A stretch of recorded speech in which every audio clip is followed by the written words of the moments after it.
Rio Claro settled into its usual nighttime hush, a kind of soft exhale that drifted across quiet streets and half-lit storefronts. The warm air carried the scent of distant rain, mingling with dust rising from the day's traffic, leaving the city wrapped in a muted stillness. People who knew the rhythm of the place understood that nights here told stories the daylight often hid. Some stories were whispered, some imagined, and some sharpened by memory until they felt almost unreal. And on nights like this, one name drifted through the silence with a curious weight: Marcelo, the man they called the Thinker King. He was not a figure who filled the streets with fear, nor someone whose presence demanded attention through force or spectacle. Instead, he existed like a quiet idea, something people sensed before they fully understood it. In a city where loud men carved reputations with fists and fire, Marcelo shaped his with thought, silence, and an uncanny patience that unsettled even seasoned operators. His rise within the Solaris Syndicate was not marked by chaos, but by the steady, deliberate expansion of influence woven carefully between shadows. Those who encountered him often said they felt watched, not by eyes, but by a mind calculating endlessly behind them. Yet the most intriguing part of his story was not his reputation, but the contradiction inside it. Marcelo did not see himself as a leader, nor as a criminal destined for notoriety.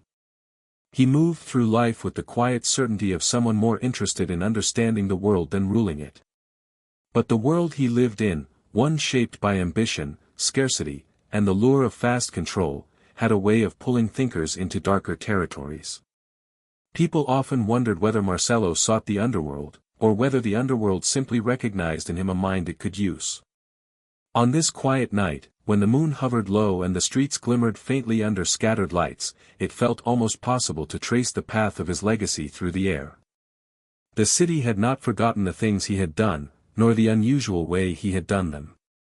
Marcelo's influence lingered like a soft imprint, subtle but unmistakable, shaping the stories told by bar owners, taxi drivers, old syndicate members, and night workers who had witnessed the shifts of power 2 decades earlier. Each voice carried a slightly different version, but all agreed on one thing: he changed the way Rio Claro thought. Even now, long after the height of his operations, people spoke of him with the restrained tone reserved for unsolved mysteries or quiet legends. Not because he was violent or fearsome, but because he represented something unusual within the world he briefly commanded. The Solaris Syndicate under his guidance became more organized, more disciplined, and strangely more predictable, as though guided by an invisible structure only he could see. And yet Marcelo never raised his voice, never boasted, and never stepped into the spotlight. His power flowed from stillness, and that unnerved people in ways loud men never could. The name Thinker King was not one he chose, nor one he particularly appreciated. But it clung to him because it captured something essential about how he moved through the shifting patterns of Rio Claro's criminal landscape. He was not impulsive, he studied every detail. He was not commanding, he inspired through clarity. Those who worked alongside him often felt as though they were part of something larger than the usual scramble for power. Marcelo made them believe there was a purpose, a rhythm, a method behind everything they did, even when the world outside was unpredictable.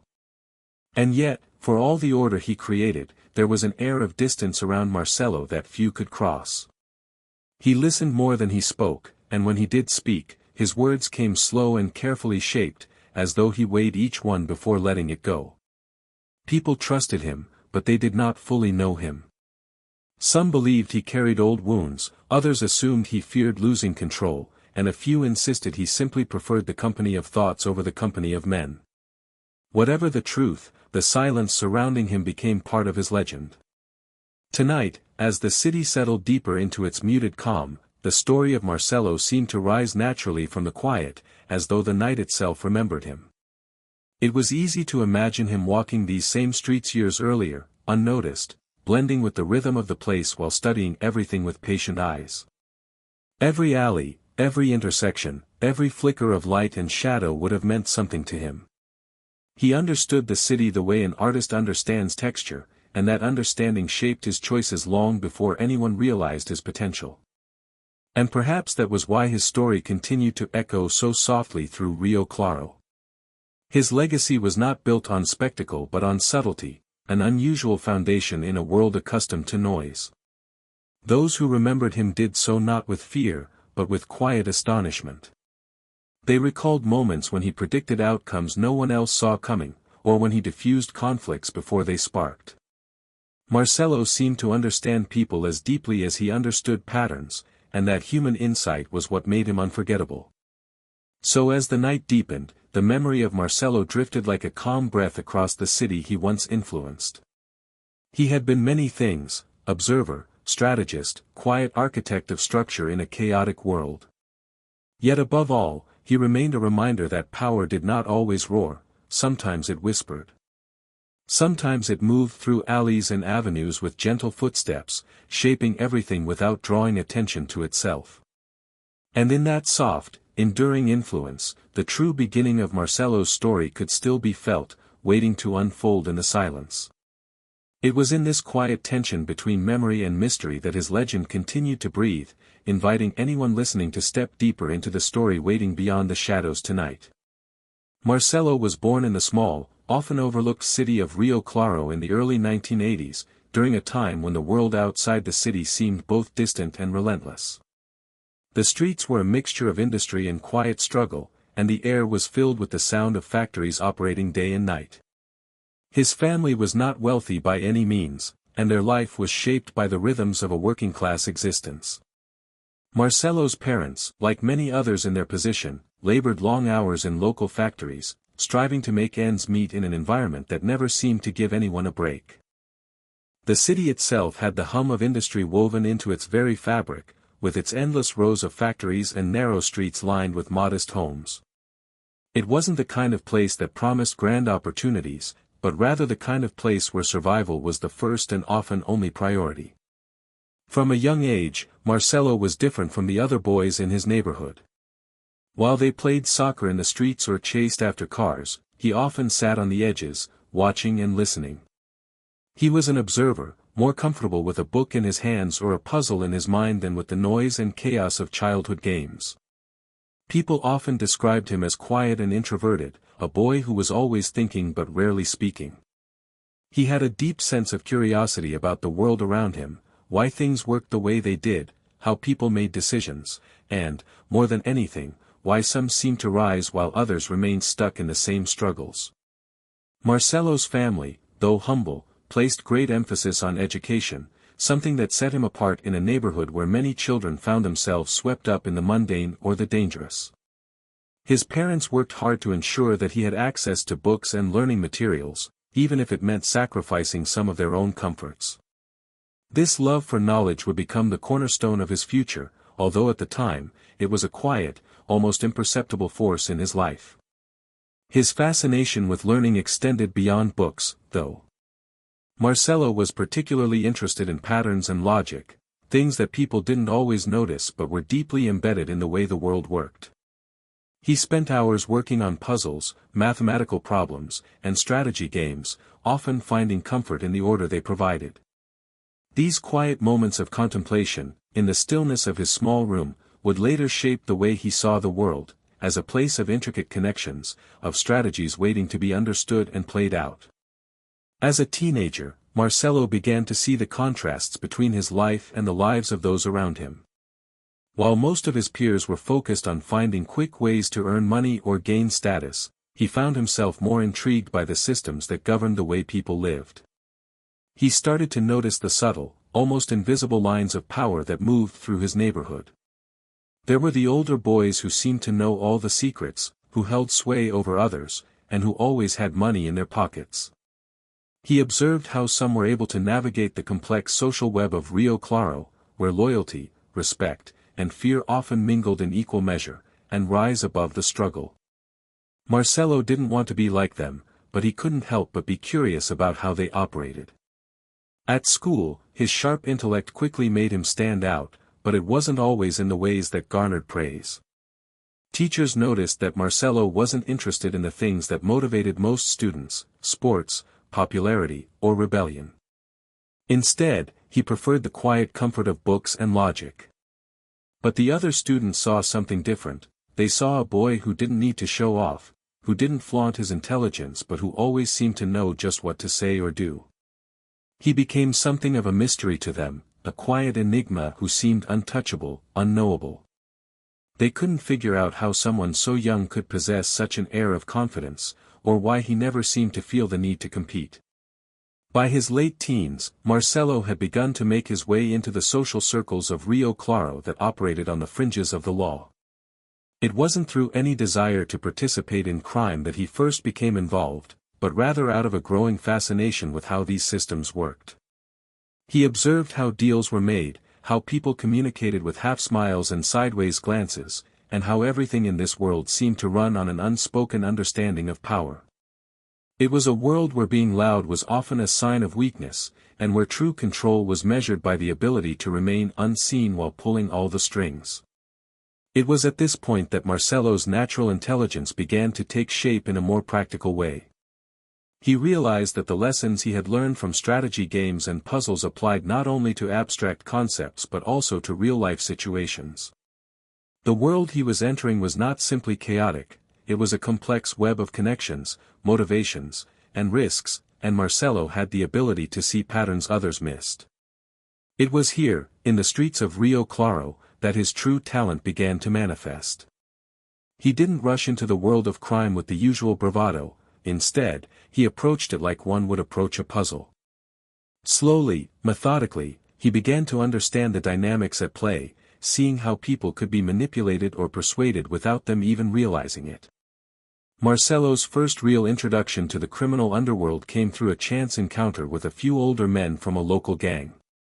They saw him as an intelligent, observant kid, someone who could be useful, and they took him under their wing.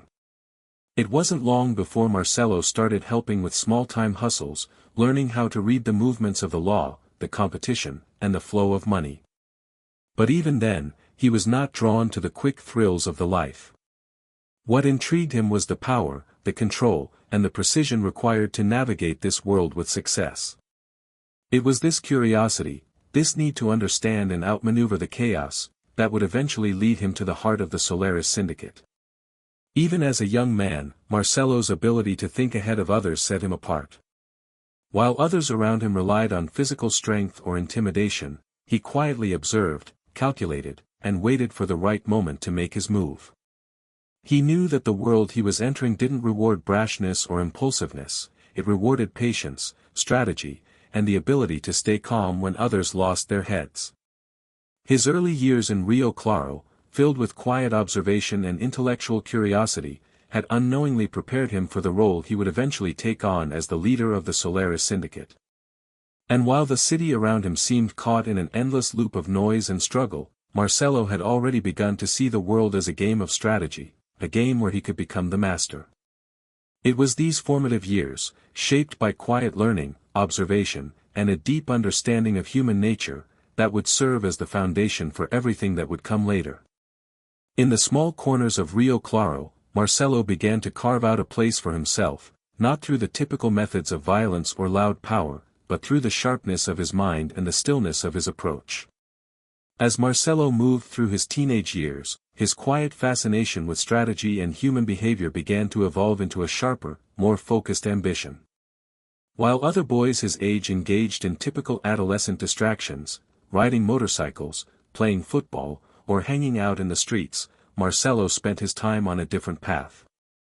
He continued to refine his mind, honing the skills that would later make him one of the most formidable players in Rio Claro's criminal underworld.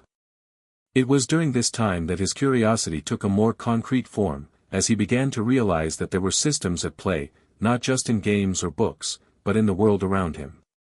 He wasn't interested in the surface-level power struggles, he wanted to understand the gears that turned the machine.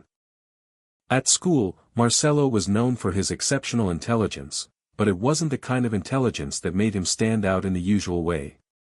He wasn't a show-off or an academic prodigy. He didn't participate in the social competitions of popularity or strive for recognition.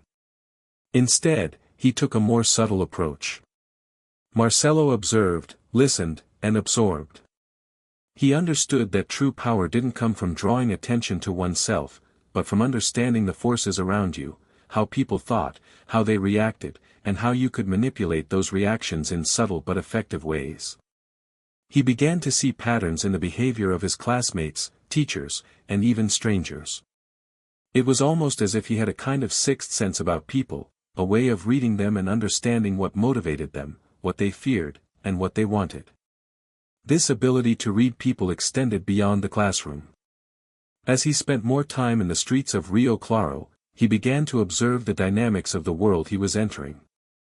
The criminal underworld, like any other world, had its own set of rules. There were codes of silence, unwritten laws of loyalty and betrayal, and unspoken expectations. Marcelo, ever the student, took all of it in, studying the figures who ruled the streets. He saw how the powerful men carried themselves, how they moved, how they spoke, and more importantly, how they made their decisions.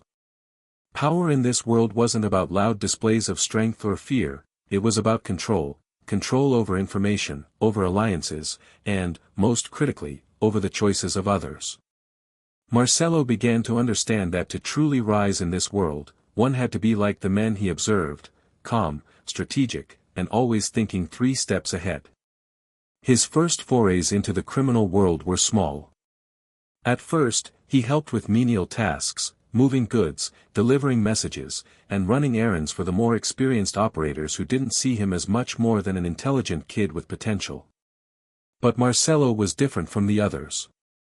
While many of his peers were eager to prove themselves through physical acts of violence or daring, Marcelo understood that the real game was won by those who understood the subtle dynamics of power and influence. He began to make connections, slowly gaining the trust of the men who ran the local operations. It wasn't long before his ability to think through situations, to consider every possible outcome and every angle, set him apart from the rest. One particular incident stands out in Marcelo's early career.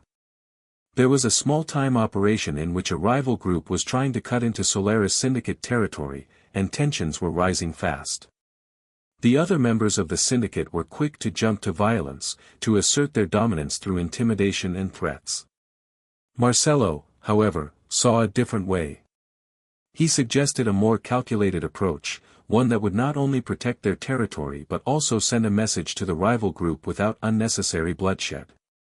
His idea was simple: rather than attacking head-on, they would create a distraction, mislead the rival gang into believing they had overstretched their reach, and then hit them where it would hurt the most, by exposing their weaknesses to their own allies. It was a plan that relied on precision, timing, and psychological manipulation, not brute force. And it worked. The rival group backed off, and Marcelo's reputation for strategic thinking began to grow. At this point, Marcelo was no longer just a peripheral figure. He was becoming known as someone whose mind was a valuable asset to the syndicate. His quiet nature and meticulous planning earned him the respect of the older, more established members of Solaris, who began to see him as an indispensable part of their operations. But despite his growing influence, Marcelo remained humble. He wasn't driven by the desire for power in the same way that others were. For him, it wasn't about being at the top or controlling the most territory, it was about understanding the systems at play and making them work in his favor.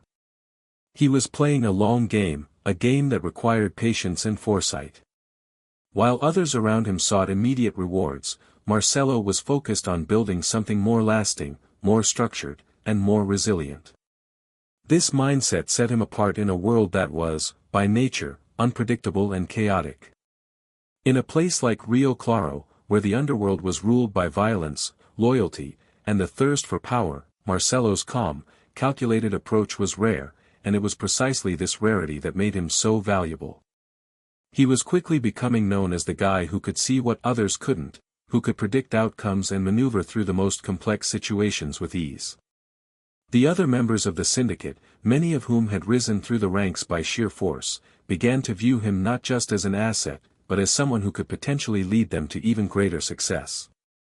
But despite his growing influence, Marcelo was still operating from the shadows. He wasn't looking for the spotlight or the accolades that came with being a leader.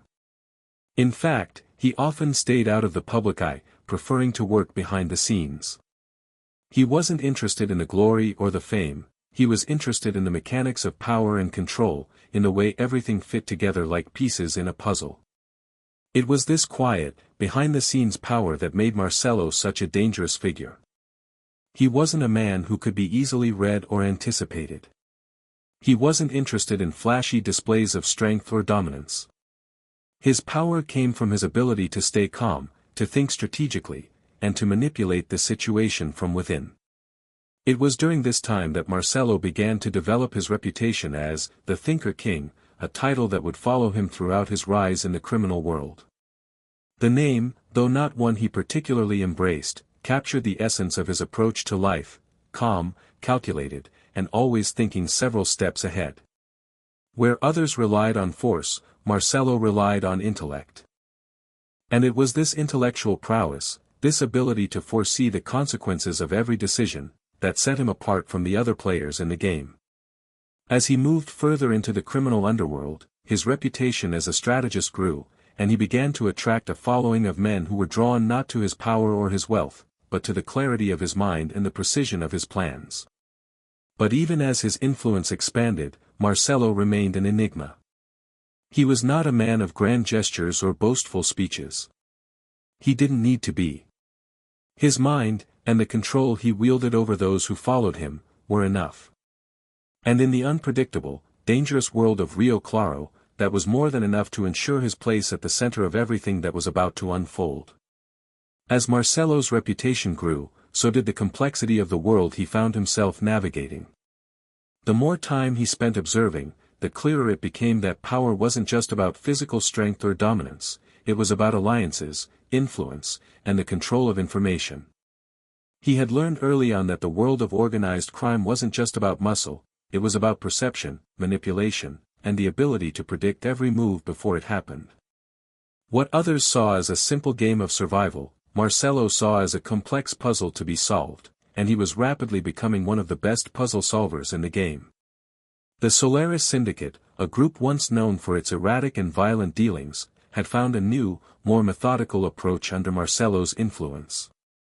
What had once been a chaotic and disorganized network of criminals now operated with a level of structure and discipline that was uncommon in the world of Rio Claro. Marcelo's role was not just that of an advisor but of a true architect. He was not merely helping to direct operations, he was reshaping the very foundations of the syndicate itself. His ideas weren't always popular with the older members, those who had risen through sheer brutality, but they couldn't deny the results. Under his guidance, the syndicate was expanding, its territory growing not through the typical methods of intimidation and violence, but through strategy, subterfuge, and careful planning. It wasn't long before Marcelo began to attract the attention of larger, more dangerous players. His ability to see the potential in any situation, to understand the motivations of everyone around him, made him an asset to those looking for someone who could think several steps ahead. But with this increased attention came greater danger. The world of organized crime, no matter how strategic one played, was never without its risks. Rival groups, opportunistic enemies, and power-hungry individuals were always lurking, waiting for a chance to disrupt the delicate balance that Marcelo had worked so hard to build. One particular situation tested Marcelo's ability to maintain control and put his mind to work in ways that no one had expected. A new gang, one that had quickly risen to power by exploiting the gaps left by older syndicates, began to make moves into the territories that Solaris had long held. Unlike the usual newcomers, who were often dealt with quickly and violently, this group was different. They were smart, calculated, and well-funded, using modern methods of operation that made them a formidable threat. They didn't just rely on muscle, they understood logistics, supply chains, and the importance of controlling the flow of money and goods. To many, this was a new kind of enemy, one that couldn't simply be intimidated or destroyed with brute force. At first, the older members of Solaris wanted to deal with them in the usual fashion: threats, violence, and intimidation. But Marcelo, who had been quietly watching their movements, saw something others didn't. He understood that direct confrontation would only lead to a bloody conflict, one that would leave both sides vulnerable and weakened. What he proposed instead was a far more subtle approach. Rather than attacking the new gang directly, he suggested that Solaris should try to infiltrate their operations, sow confusion and doubt, and exploit the cracks that were already beginning to appear in their leadership. It was a risky move, one that required patience and careful planning, but Marcelo believed it was the best course of action. The new gang was strong, yes, but it was also unstable. And instability, as Marcelo knew well, was an opportunity. The plan was set into motion with quiet precision. Marcelo began by identifying key figures within the rival gang, those who could be swayed, manipulated, or used to create rifts in the group's cohesion. He wasn't looking for a quick victory, he was looking for a way to weaken them from the inside out. He set his sights on a few of their younger, ambitious members, those who felt overlooked, disrespected, or undervalued within the gang's hierarchy. Marcelo understood that in the criminal world, pride and ego could be powerful tools for manipulation. He began to feed information to these individuals, subtly influencing their decisions and pushing them towards actions that would create friction among their leadership. At the same time, he used his connections to spread rumors and misinformation, sowing doubt and mistrust within the rival gang's ranks. The strategy worked better than Marcelo could have hoped. Over time, the rival gang's leadership began to fracture. Members who had once been loyal began to turn on each other, and what had once been a well-organized force became a disjointed, paranoid group, unable to trust its own people. The infighting within the gang was enough to drive them to retreat from Solaris territory, not because they were defeated in a battle, but because they had torn themselves apart from the inside. By the time they realized what had happened, it was too late. Solaris had not only preserved its power but had gained an even stronger position in the city. The new gang was no longer a threat, not because they had been crushed in a fight, but because they had been outthought and outmaneuvered. This victory, though not flashy or public, was a defining moment in Marcelo's rise. It solidified his reputation as someone who understood the true nature of power and influence, not as a show of force, but as a matter of psychological manipulation, patience, and strategy. For those who had underestimated him or viewed him as nothing more than a thinker, this was proof that he could navigate the complexities of the criminal world with as much skill as any hardened gangster. He wasn't just a strategist, he was a master manipulator, able to play the long game better than anyone else. And in the world of Rio Claro's criminal underworld, that kind of skill was more valuable than any weapon or show of strength. However, this success also came with its own set of consequences. As Solaris expanded its reach, it attracted more attention from both rival gangs and law enforcement. Marcelo's quiet methods of control and influence began to draw the eye of the more powerful figures in the city, some of whom were not as willing to play by the same rules. One such figure was a man named Joaquim, the head of a rival syndicate that had long controlled several of the neighboring territories. Joaquim was a man of pure force, the type of figure who believed in domination and intimidation above all else. To him, Marcelo's methods were weak and cowardly. He believed that to rule a city like Rio Claro, one needed to strike fear into the hearts of everyone. Joaquim's first move against Marcelo was subtle but unmistakable. He began to target the people who were closest to Marcelo, those who trusted him the most. In 1 week, several key members of the Solaris Syndicate were found dead, each death a message. Marcelo, ever calm, knew that this was only the beginning. Joaquim was trying to provoke him, to drag him into a direct confrontation. But Marcelo, true to form, did not rise to the bait. Instead, he took a step back and began to analyze the situation. Joaquim might have been strong, but Marcelo had something far more powerful at his disposal: his mind. He wasn't about to fall into the same trap others had before him. Joaquim would make his move, but Marcelo would make sure it was the last. And in the quiet corners of Rio Claro, the war for the city was about to take a new turn, one that would be decided not by brute force, but by the unyielding power of the mind. The death of several key members from the Solaris Syndicate sent shockwaves through the organization, but it didn't shake Marcelo's resolve. Unlike many in the world of organized crime, Marcelo understood that violence wasn't always the answer. It was a tool, yes, but not one to be wielded recklessly. He knew that Joaquim's killings were a deliberate attempt to provoke a response, to ignite a war that would drain both sides. And while the syndicate mourned their losses, Marcelo's mind began to work in overdrive, formulating plans not just to retaliate, but to secure Solaris's position in the city, once and for all. For days, he remained calm, almost eerily so, while others clamored for revenge. The older members, those steeped in the traditions of the street, pushed for direct action. They wanted to strike back immediately, launch an assault on Joaquim's territory, and let the bullets do the talking. But Marcelo was patient. He had learned long ago that in the world of crime, a single impulsive act of violence could spiral out of control. He wasn't going to make that mistake.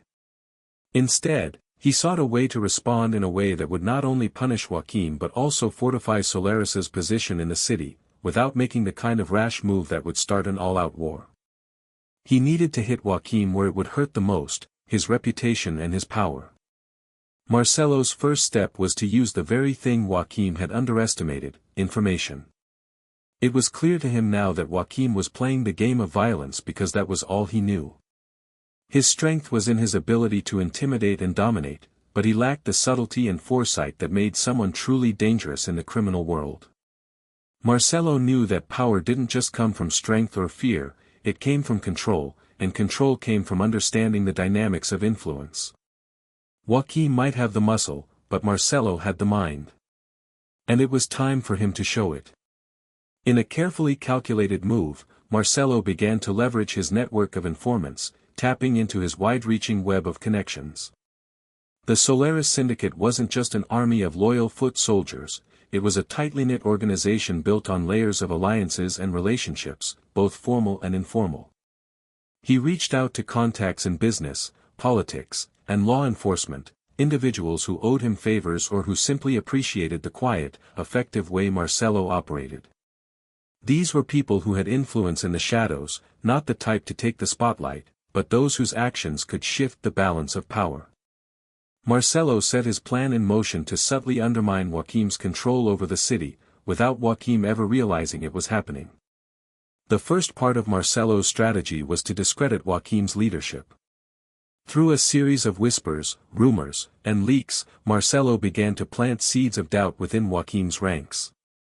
He knew that many of Joaquim's men were fiercely loyal, but loyalty was a fragile thing, especially when doubts began to creep in. Marcelo had learned that in this world, power was as much about perception as it was about reality.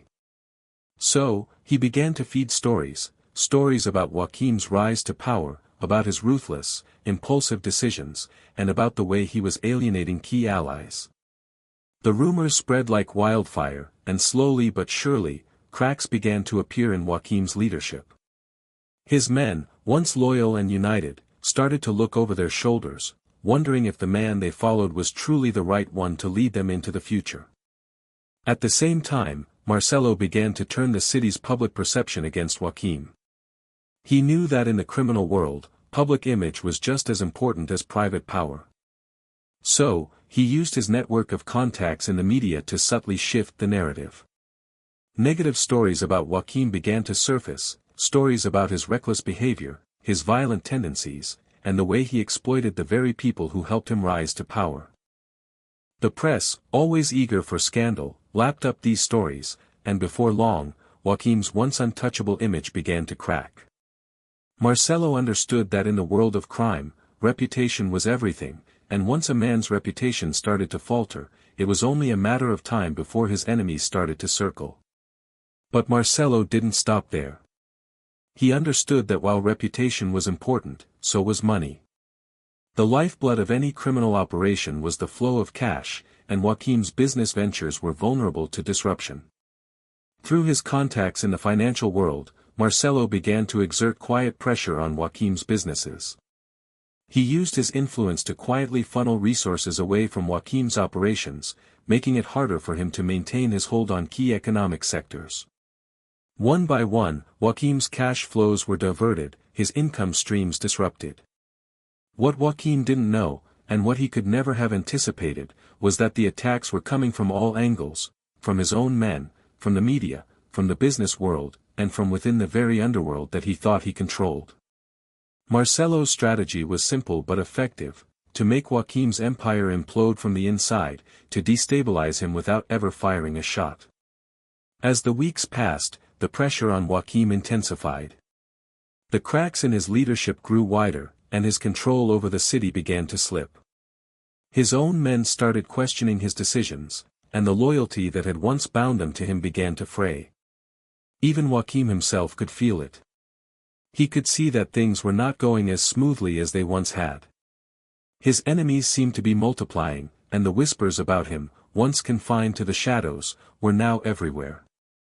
The tension was palpable, but Joaquim, ever the brute force leader, couldn't see what was happening until it was too late.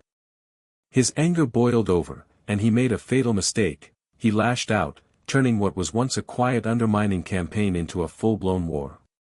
Marcelo, ever the strategist, had already anticipated this. He knew Joaquim wouldn't back down quietly. He understood that in Joaquim's mind, there could only be one leader in Rio Claro, and he wasn't going to let go of that position without a fight. But Marcelo was prepared. He had laid the groundwork for the perfect response, the perfect counterstrike that would leave Joaquim no choice but to either concede defeat or face total annihilation. The first part of Marcelo's response was psychological. He knew Joaquim would lash out with violence, but that was precisely the reaction Marcelo wanted. He had already set in motion a plan to undermine Joaquim's muscle, to turn Joaquim's allies against him. The syndicate was no longer just a network of people, it was a collection of ideas and perceptions. The moment Joaquim made his move, he would be playing right into Marcelo's hands. The battle for control of Rio Claro was about to enter a new phase, one that would test not just their strength, but their ability to control the battlefield of perception. Marcelo was about to prove that in the game of crime, the mind was mightier than the muscle, and in the quiet strategy of sabotage, he would secure Solaris's place at the top. The months that followed were a testament to Marcelo's meticulous planning and unwavering resolve. As Joaquim grew more desperate, lashing out in an attempt to salvage his rapidly crumbling empire, he fell deeper into Marcelo's trap. The overt violence that Joaquim had resorted to only made his position more precarious, further eroding the support he once had from both his men and the people of Rio Claro. Marcelo, however, watched the chaos unfold with a calmness that seemed almost detached, as though he were observing a chess game from the comfort of his chair, the moves already set in his mind long before they came to fruition. While Joaquim's aggressive attempts to assert his dominance turned the streets into a battleground, Marcelo focused on tightening his control over Solaris, ensuring that his syndicate remained disciplined, cohesive, and united. He knew that the internal stability of his own organization would be crucial when the inevitable conflict with Joaquim's forces erupted into open warfare. It was not enough for him to simply outsmart Joaquim. Marcelo needed to make sure that when the time came, Solaris would be a well-oiled machine capable of handling anything thrown its way. Marcelo's first priority was to strengthen the loyalty of his most trusted lieutenants. He did this not through the traditional methods of intimidation and fear, but by cultivating a sense of purpose and pride among his inner circle. They were not just members of a criminal syndicate, they were part of something greater, something that could transcend the usual brutality of street-level crime. Marcelo spoke often of a vision, one in which Solaris would not only control the streets but also command respect from all corners of the city. He emphasized strategy over violence, patience over rash action, and foresight over reaction. Under his guidance, his men grew to understand that success wasn't determined by who could shoot the fastest or hit the hardest, but by who could make the smartest moves and control the narrative. Marcelo had created a new breed of criminals, thinkers, tacticians, and planners, just like him. While he nurtured this new mindset within his ranks, Marcelo also made sure to subtly remove any potential threats within his own organization. He understood that even the slightest hint of dissent could lead to disaster, and so he carefully assessed the loyalty of everyone in his inner circle. Those who had grown too comfortable or too ambitious were quietly sidelined, replaced by individuals who understood the value of loyalty and discipline. Marcelo's leadership style was cold and calculating, but it was also effective. He did not rule through fear alone, but through the promise of something more, a future in which his men could prosper, not just through illicit activities, but by controlling the very systems that governed Rio Claro. With his syndicate growing stronger and more united, Marcelo turned his attention back to Joaquim, who, despite his increasing aggression, was losing ground. Joaquim had begun to make mistakes, his leadership growing more erratic with each failed attempt to retaliate against Marcelo's influence. His attacks, once carefully executed, were now sloppy and increasingly desperate, as he struggled to regain control over his own men. Marcelo saw this as the perfect opportunity to strike, but as always, he was not interested in a show of brute force. He knew that Joaquim's weakness was his inability to adapt. While Joaquim thrived on instinct and violence, Marcelo had learned long ago that adaptability was the key to survival in this world. Marcelo was not just going to defeat Joaquim, he was going to outsmart him at every turn. Marcelo's plan was simple yet effective. Instead of engaging Joaquim's men head-on in a bloody battle, he decided to hit him where it would hurt most, his financial interests. Over the years, Joaquim had built a vast network of businesses that served as the backbone of his criminal empire. These businesses, though legitimate on the surface, were vital to Joaquim's continued dominance, providing him with both revenue and a means of laundering money. Marcelo, however, saw them as a vulnerability, a point of leverage he could exploit to weaken Joaquim's hold on power. With careful precision, Marcelo began to target Joaquim's businesses one by one. He started by quietly sabotaging the supply chains that fed into Joaquim's various enterprises. Through his network of informants and allies, Marcelo gained access to the key players who kept Joaquim's businesses running smoothly. He bribed, coerced, and manipulated these individuals, feeding them false information and turning them against their employers. Deliveries were delayed, shipments went missing, and inventory was tampered with. The cracks in Joaquim's operations began to widen, and his empire, once a symbol of strength and control, was slowly being undermined from within. As Joaquim's businesses faltered, so did his ability to finance his operations and maintain control over his territories. The people who had once supported him began to question whether he could deliver on his promises. They saw the chaos in his ranks, the instability that was creeping into every corner of his empire, and began to wonder if Joaquim was still the leader they had once believed him to be. Marcelo knew that once the perception of power began to shift, the loyalty of Joaquim's men would begin to fade, and that was when the real damage would be done. But Marcelo's influence wasn't limited to just sabotage and manipulation. He also played the role of a quiet benefactor, reaching out to key figures within Joaquim's territory who were disillusioned with their leader's reign. By offering them better deals, more profitable partnerships, and a vision of a more stable future under Solaris, Marcelo began to peel away some of Joaquim's most valuable allies. These men, once loyal to Joaquim out of fear or necessity, now saw Marcelo as the more reliable, more strategic option. Slowly, his network of contacts in Joaquim's inner circle grew, giving him an even greater foothold in the city. Joaquim, meanwhile, continued to spiral. His men grew more restless, and his territory began to shrink. The streets that had once been his domain were now slipping through his fingers, as Solaris expanded its influence, steadily reclaiming the ground Joaquim had lost. The fear that had once been his strongest weapon was no longer enough to keep his enemies at bay. Marcelo, through sheer intellect and strategy, had not only diminished Joaquim's power but had set the stage for a decisive blow that would bring the once feared leader to his knees.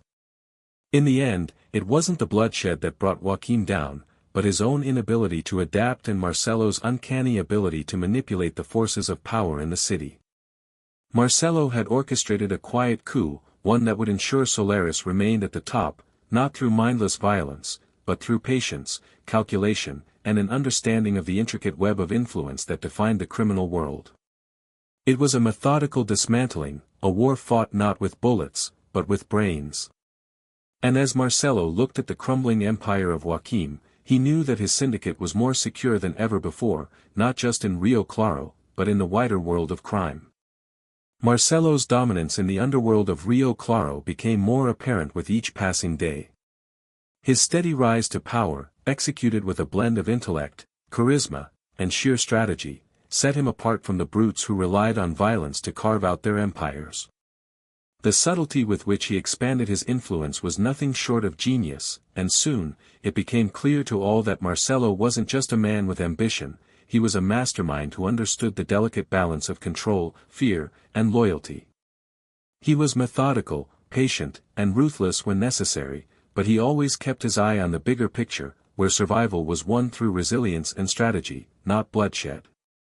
As the remaining factions in Rio Claro began to recognize the strength of the Solaris Syndicate, their responses ranged from calculated respect to growing fear. Joaquim's crumbling empire had created a power vacuum, and the city's criminal ecosystem, always shifting, began to recalibrate. The streets buzzed with speculation about the future of Rio Claro. Could Marcelo, the so-called Thinker King, really hold his ground and lead the Solaris Syndicate into an era of undisputed power, or would his ambition eventually lead to his own undoing? Marcelo, ever the tactician, knew that this was a critical moment. The collapse of Joaquim's empire was just the beginning of what he knew would be a much larger battle. The men and women who now saw Solaris as the new dominant force in Rio Claro had to be shown that the Syndicate's power was not only about controlling territory, it was about maintaining the intricate web of relationships and deals that ensured stability. Chaos, after all, was the enemy of long-term power. Marcelo's influence had already begun to spread, but for Solaris to truly take control of Rio Claro, Marcelo would have to solidify his position, not just as the most intelligent, but as the most trusted leader in the city. The next phase of his plan was subtle yet crucial, gaining the loyalty of the community and the many smaller players in the city who, up until now, had avoided the direct attention of the bigger crime syndicates. These were the shopkeepers, the low-level criminals, the informants, and the people who worked in the shadows, often unacknowledged but critical to the functioning of Rio Claro's economy. They were the lifeblood of the city's underground, and Marcelo knew that their allegiance would be key to keeping Solaris's operations smooth and untouchable. By offering them protection, financial support, and in some cases, legitimate business opportunities, he established an aura of dependability around the syndicate.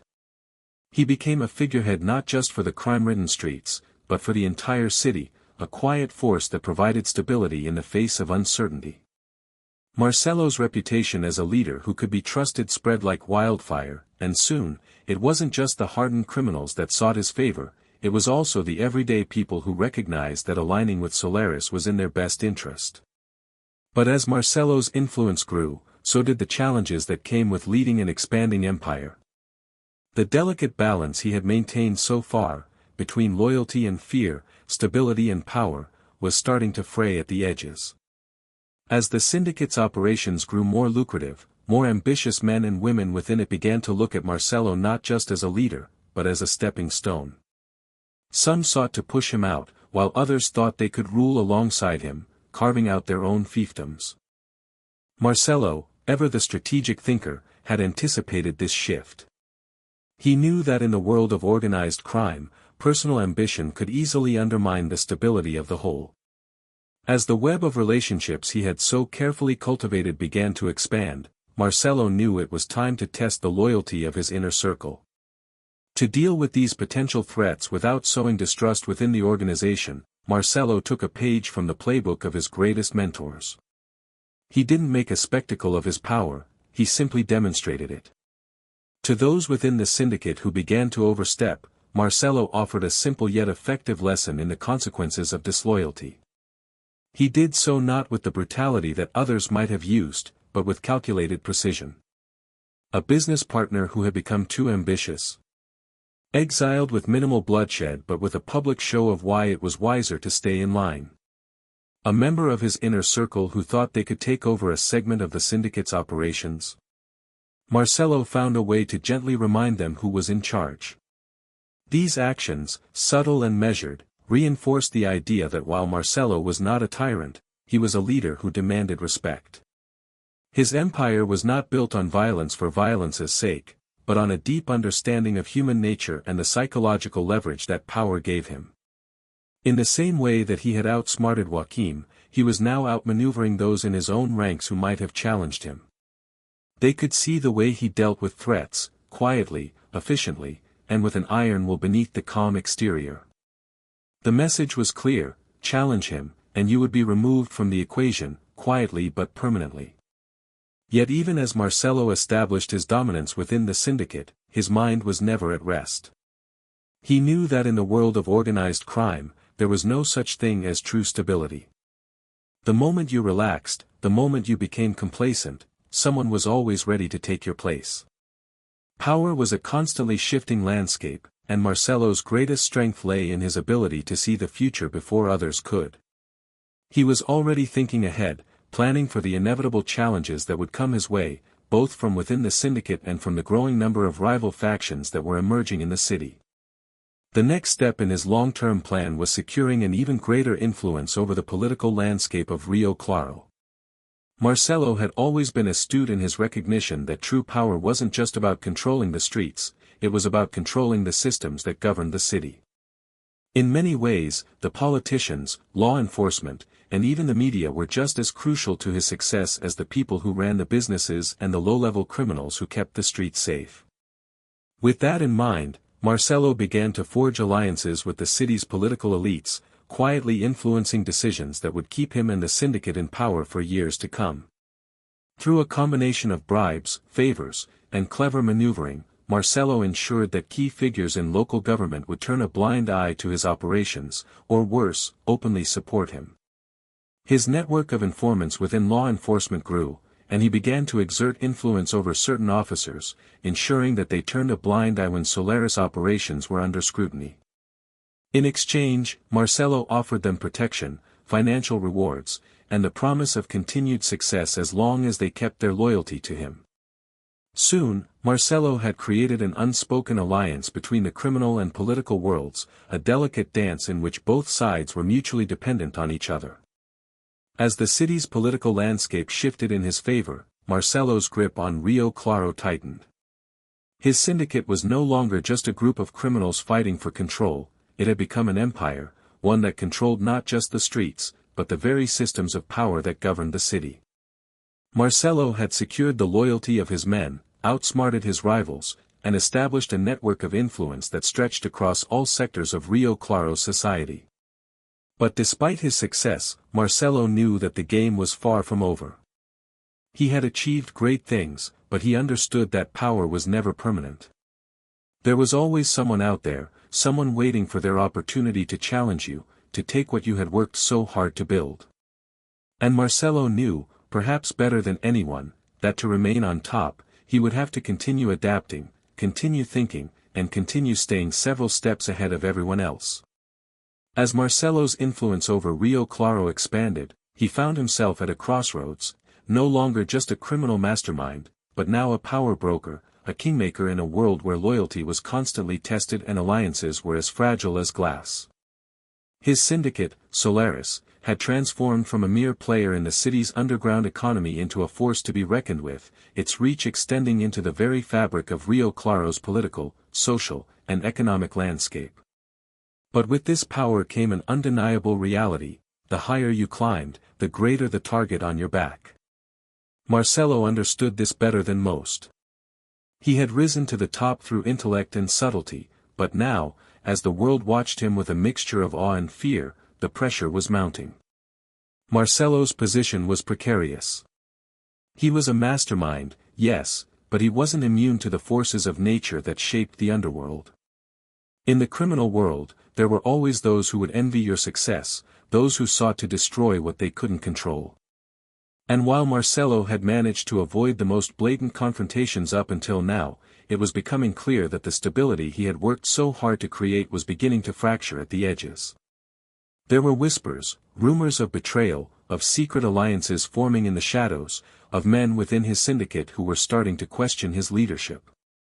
Power, as Marcelo knew all too well, was fragile. To maintain his grip on Rio Claro, Marcelo would need to deal with these challenges head-on, but always with the careful, calculated precision he had become known for. The first challenge came from within his own syndicate. There were whispers of discontent among his lieutenants, a sense that they were being left out of key decisions. While they respected Marcelo's intellect and ability to lead, they were beginning to feel that they, too, deserved a greater share of the power that had once been his alone to wield. This was not an unusual situation in the criminal world, where ambition often clashed with loyalty. What made this moment particularly dangerous, however, was the timing. The world outside was watching Marcelo's every move, and any signs of weakness could set off a chain of events that could lead to his downfall. Marcelo knew that in this moment of tension, he had to act decisively, but not rashly. He needed to remind his lieutenants of their place in the larger scheme.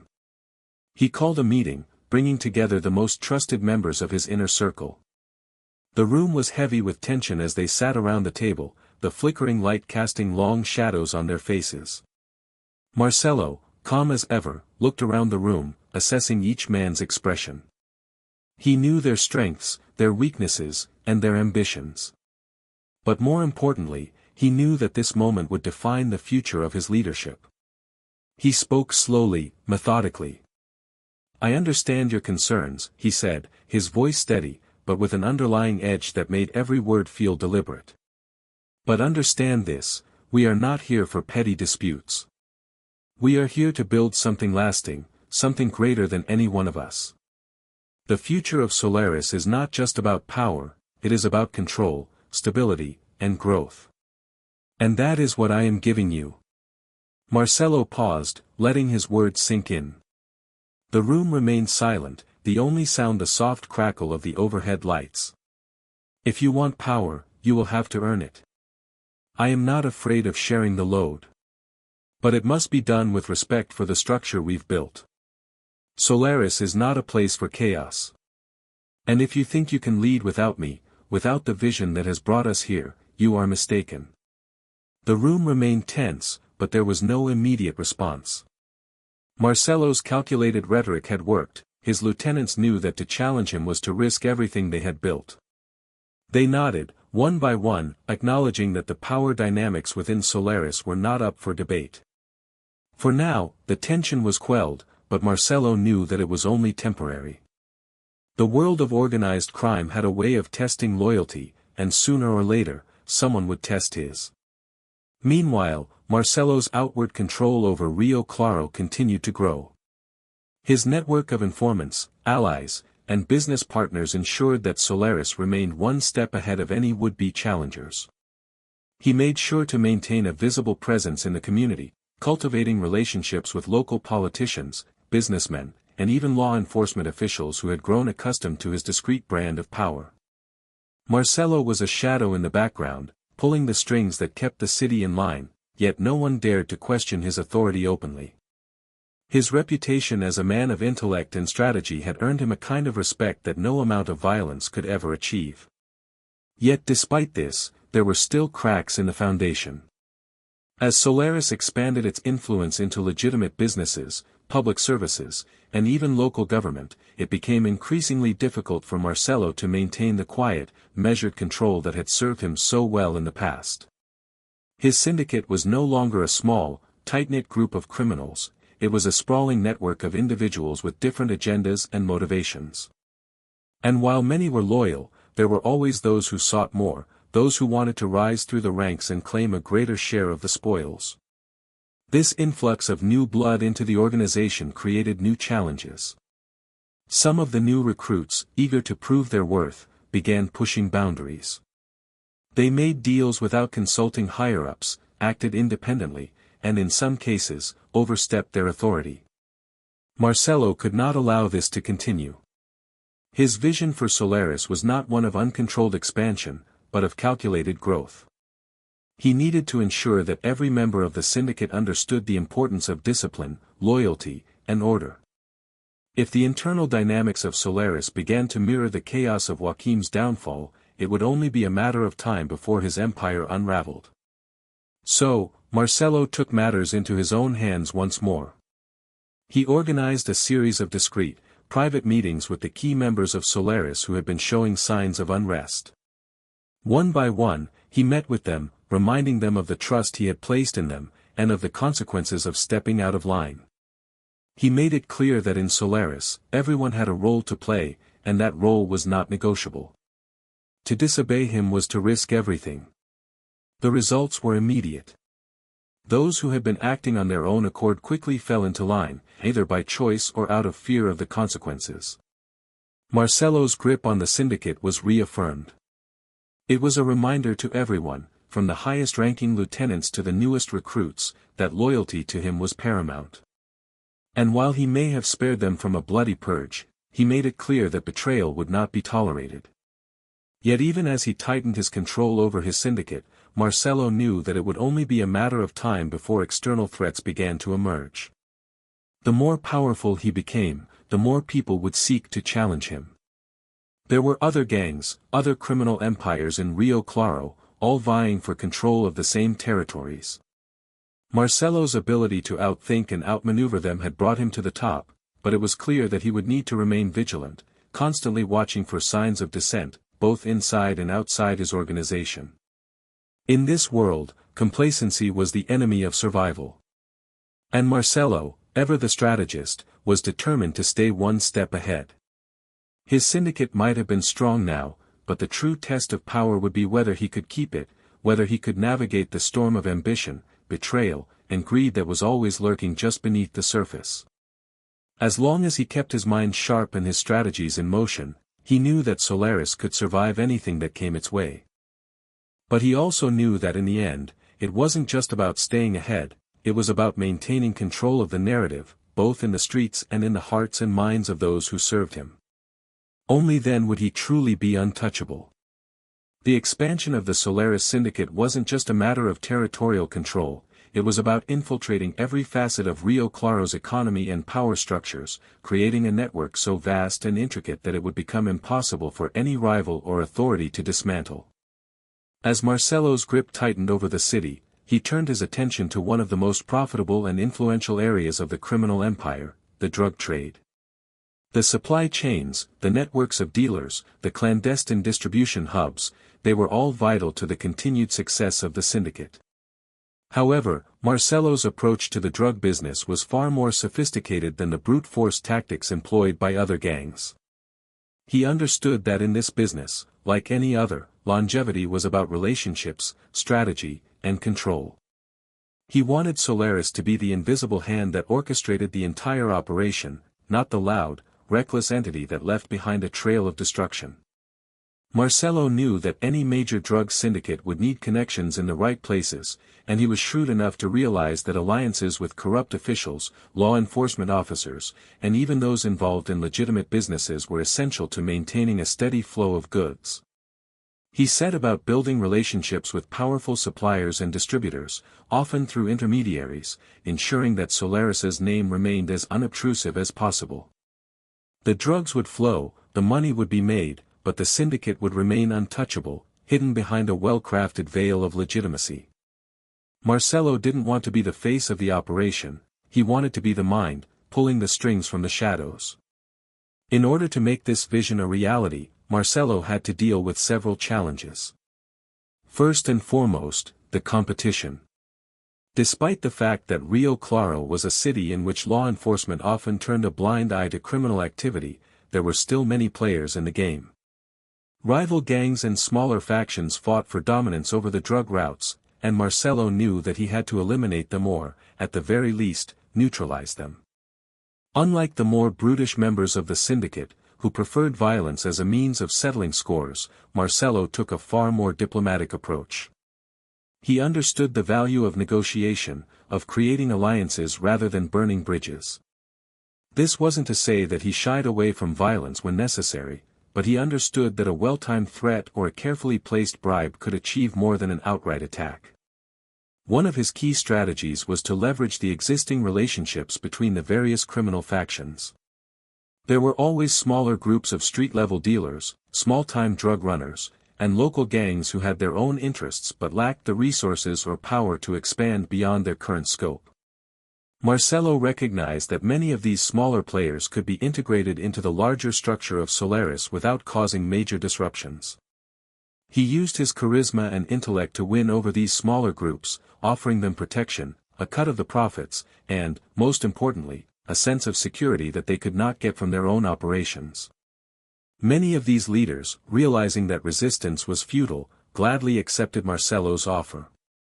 They became loyal, valuable components of the larger syndicate machinery. At the same time, Marcelo understood that while power came from these alliances, it also came from control. The more he expanded the syndicate, the more difficult it became to ensure that every member of his network remained loyal and that the operations ran smoothly. In response to this challenge, Marcelo developed a system of checks and balances. His lieutenants were carefully placed in positions of power across different sectors of the drug trade, from logistics to street-level distribution, while he maintained a hands-off approach to avoid getting entangled in day-to-day operations. This system allowed him to focus on the bigger picture, managing the overall flow of the operation, maintaining alliances, and expanding his influence, while his trusted men handled the smaller details. The rise of Solaris also meant that Marcelo's reach into the political sphere deepened. He had already cultivated relationships with key figures in local government and law enforcement, but now he began to target even higher echelons of power. Through a mix of financial contributions, favors, and careful positioning, Marcelo made sure that his political allies were well placed to offer him protection when things got messy. In exchange for this protection, he made sure that these officials turned a blind eye to the increasing flow of drugs into the city. For Marcelo, it wasn't just about pushing drugs, it was about controlling the system that allowed them to be moved freely and without interference. This relationship between crime and politics became a delicate dance. Marcelo was well aware that any misstep could cause the system to collapse. One wrong move, one poorly timed decision, and the entire operation could be exposed. He knew that he had to maintain the trust of his allies, especially the politicians and law enforcement officers who had become indispensable to his empire's success. At the same time, he had to stay one step ahead of his rivals, who were always lurking, waiting for a moment of weakness. Marcelo's paranoia grew, but it was a healthy paranoia, one that kept him vigilant and aware of every movement within his empire and beyond. At the same time, Marcelo began to cultivate an image of himself as a benefactor to the community. By offering protection to local businesses and helping with certain community projects, he began to build a public persona that was both respected and feared. To the outside world, Marcelo wasn't just a criminal kingpin, he was someone who brought order to the chaos of Rio Claro. His reputation as a man of vision and intellect spread, and people began to see him as a necessary part of the city's economic and social landscape. He had found a way to be both a criminal and a savior, operating in the shadows while simultaneously weaving himself into the public fabric of Rio Claro. But while Marcelo's external world flourished, his internal world became more fraught with tension. The larger the syndicate grew, the harder it was to keep track of every element of it. His lieutenants, while loyal, had their own ambitions, and their actions began to complicate Marcelo's careful balancing act. Some of them, emboldened by the power they had gained, started to take matters into their own hands, making deals without Marcelo's consent, acting as if they were the ones in control. Marcelo had to act quickly and decisively, lest these rogue elements unravel all that he had worked for. In one particular instance, a trusted lieutenant, one who had been instrumental in managing the distribution network, began to expand into territories that Marcelo had not authorized. At first, it was small, insignificant, little more than an unapproved deal with a rival. But Marcelo, with his ever-watchful eye, saw the danger. He knew that unchecked ambition could lead to infighting, and infighting was the quickest path to the collapse of his empire. He arranged a meeting with the lieutenant, calmly explaining the danger of going rogue in such a volatile business. The lieutenant, sensing the gravity of the situation, immediately backed down, but the message had been delivered. No one, not even his most trusted men, was beyond Marcelo's reach. Despite the challenges, Marcelo's operation continued to thrive. The flow of drugs into Rio Claro remained steady, the syndicate's coffers swelling with each passing month. But Marcelo's vision was always long-term. The city's drug trade was only one part of his plan. The real goal was not just dominance in one sector, but dominance across the entire city, with Solaris as the hidden engine that powered everything. He had his hand in everything, from the streets to the boardrooms, from the police stations to the politicians' offices. Marcelo's empire was no longer just a criminal network, it was the shadow government of Rio Claro, a force that controlled everything from behind the scenes. However, as Solaris continued to expand, Marcelo became more aware that this power, no matter how carefully managed, came with its own set of risks. The larger the empire, the greater the risk of exposure. And while Marcelo had always been one step ahead of his enemies, he knew that no one could remain untouchable forever. There were always new players, new risks, and new threats on the horizon. Marcelo's mind, sharp and calculating as ever, turned once again to his next move. What would it take to keep his empire safe? How could he ensure that Solaris would survive, no matter what? Only time would tell, but one thing was certain, Marcelo would never stop thinking, never stop planning. The game was far from over.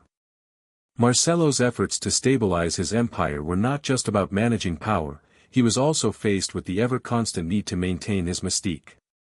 The enigmatic figure behind Solaris, he understood that in the world of organized crime, perception was often as important as action.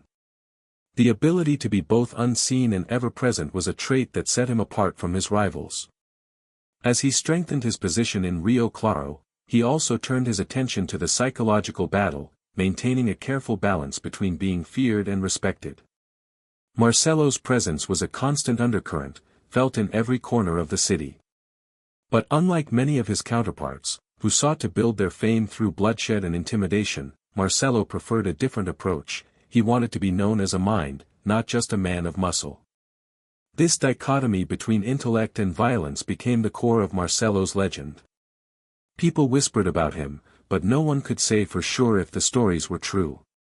Had he really orchestrated the fall of Joaquim's empire with nothing but his mind? Had he, as the rumors suggested, brokered alliances with city officials without ever stepping into a single meeting? Some claimed he had spies in every part of Rio Claro, while others said he had eyes even within the police force, feeding him information and ensuring his rise went unnoticed. What was real and what was exaggerated, no one could tell. But this was exactly what Marcelo wanted, to live in the shadows while maintaining an iron grip on the pulse of the city. He understood that perception was power, and the more people believed that he was omniscient and omnipresent, the more they would be compelled to respect him. His name was on the tip of everyone's tongue, yet his face was rarely seen. His reputation became almost mythical, like a ghost that haunted the city, controlling the flow of drugs, the movement of money, and even the decisions of the politicians who ran it. Marcelo was the specter in the room, the figure who made deals and struck compromises from behind the scenes, his true identity known only to a few trusted lieutenants. This mystique was no accident. Marcelo worked hard to cultivate it, taking careful steps to avoid drawing attention to himself while ensuring that his name carried weight. While other crime bosses flaunted their power, parading through the streets, throwing lavish parties, and showing off their wealth, Marcelo chose a different path. His headquarters, if it could even be called that, was in a nondescript building tucked away in the heart of Rio Claro's industrial district. It was a far cry from the flashy hideouts of his competitors. But it was this unassuming location that allowed him to move freely without attracting unnecessary attention. The building, despite its dull exterior, was a fortress, heavily guarded, and filled with a network of loyal operatives who ensured that everything Marcelo needed was within his reach. Yet to the outside world, it was just another abandoned warehouse. Even the way Marcelo communicated with his lieutenants was emblematic of his desire to stay in the shadows. He rarely, if ever, met with anyone in person. Instead, his orders were passed down through a complex network of intermediaries. A word here, a gesture there, Marcelo communicated with the precision of a chess player, making moves from afar and letting others do the dirty work for him. This was the genius of his leadership. He didn't need to wield a gun or stand on a podium to command respect, he controlled the information, and in the criminal world, information was everything. But even as Marcelo worked to maintain this image of a shadowy mastermind, he knew that true power in Rio Claro could not be built solely on perception. There were too many dangers, too many people who would stop at nothing to bring him down. The drug trade was volatile, filled with shifting allegiances, betrayals, and sudden violence. And while Marcelo had made himself untouchable in many ways, there was always the threat of an unexpected rival or an ambitious upstart who would be willing to go to extremes to take what Marcelo had built. This looming threat was not lost on Marcelo, and he made sure to stay several steps ahead of anyone who might try to unseat him. One of the key ways he did this was by ensuring that Solaris operated in layers, with each member of the syndicate knowing only part of the larger picture. Marcelo kept the true scope of his operations to himself and only trusted a select few with his innermost plans. His most loyal lieutenants, those who had proven themselves time and again, were the ones who carried out the day-to-day operations. But they never had the full picture. Marcelo made sure that no one, not even his closest men, could see the entirety of the web he had spun. This also meant that betrayal within the syndicate was almost impossible. If someone were to try to turn on him, they would find themselves exposed, isolated, and eventually eliminated. There were no weaknesses in Marcelo's structure, everything was carefully planned, everything had its place. The lieutenants who ran his distribution network, the enforcers who handled the muscle, the political figures who provided him with protection, they were all part of a puzzle that only Marcelo could solve. And while each of them played a crucial role, none of them held the key to the entire operation. Marcelo had thought of everything. Despite this, the danger of betrayal was ever present.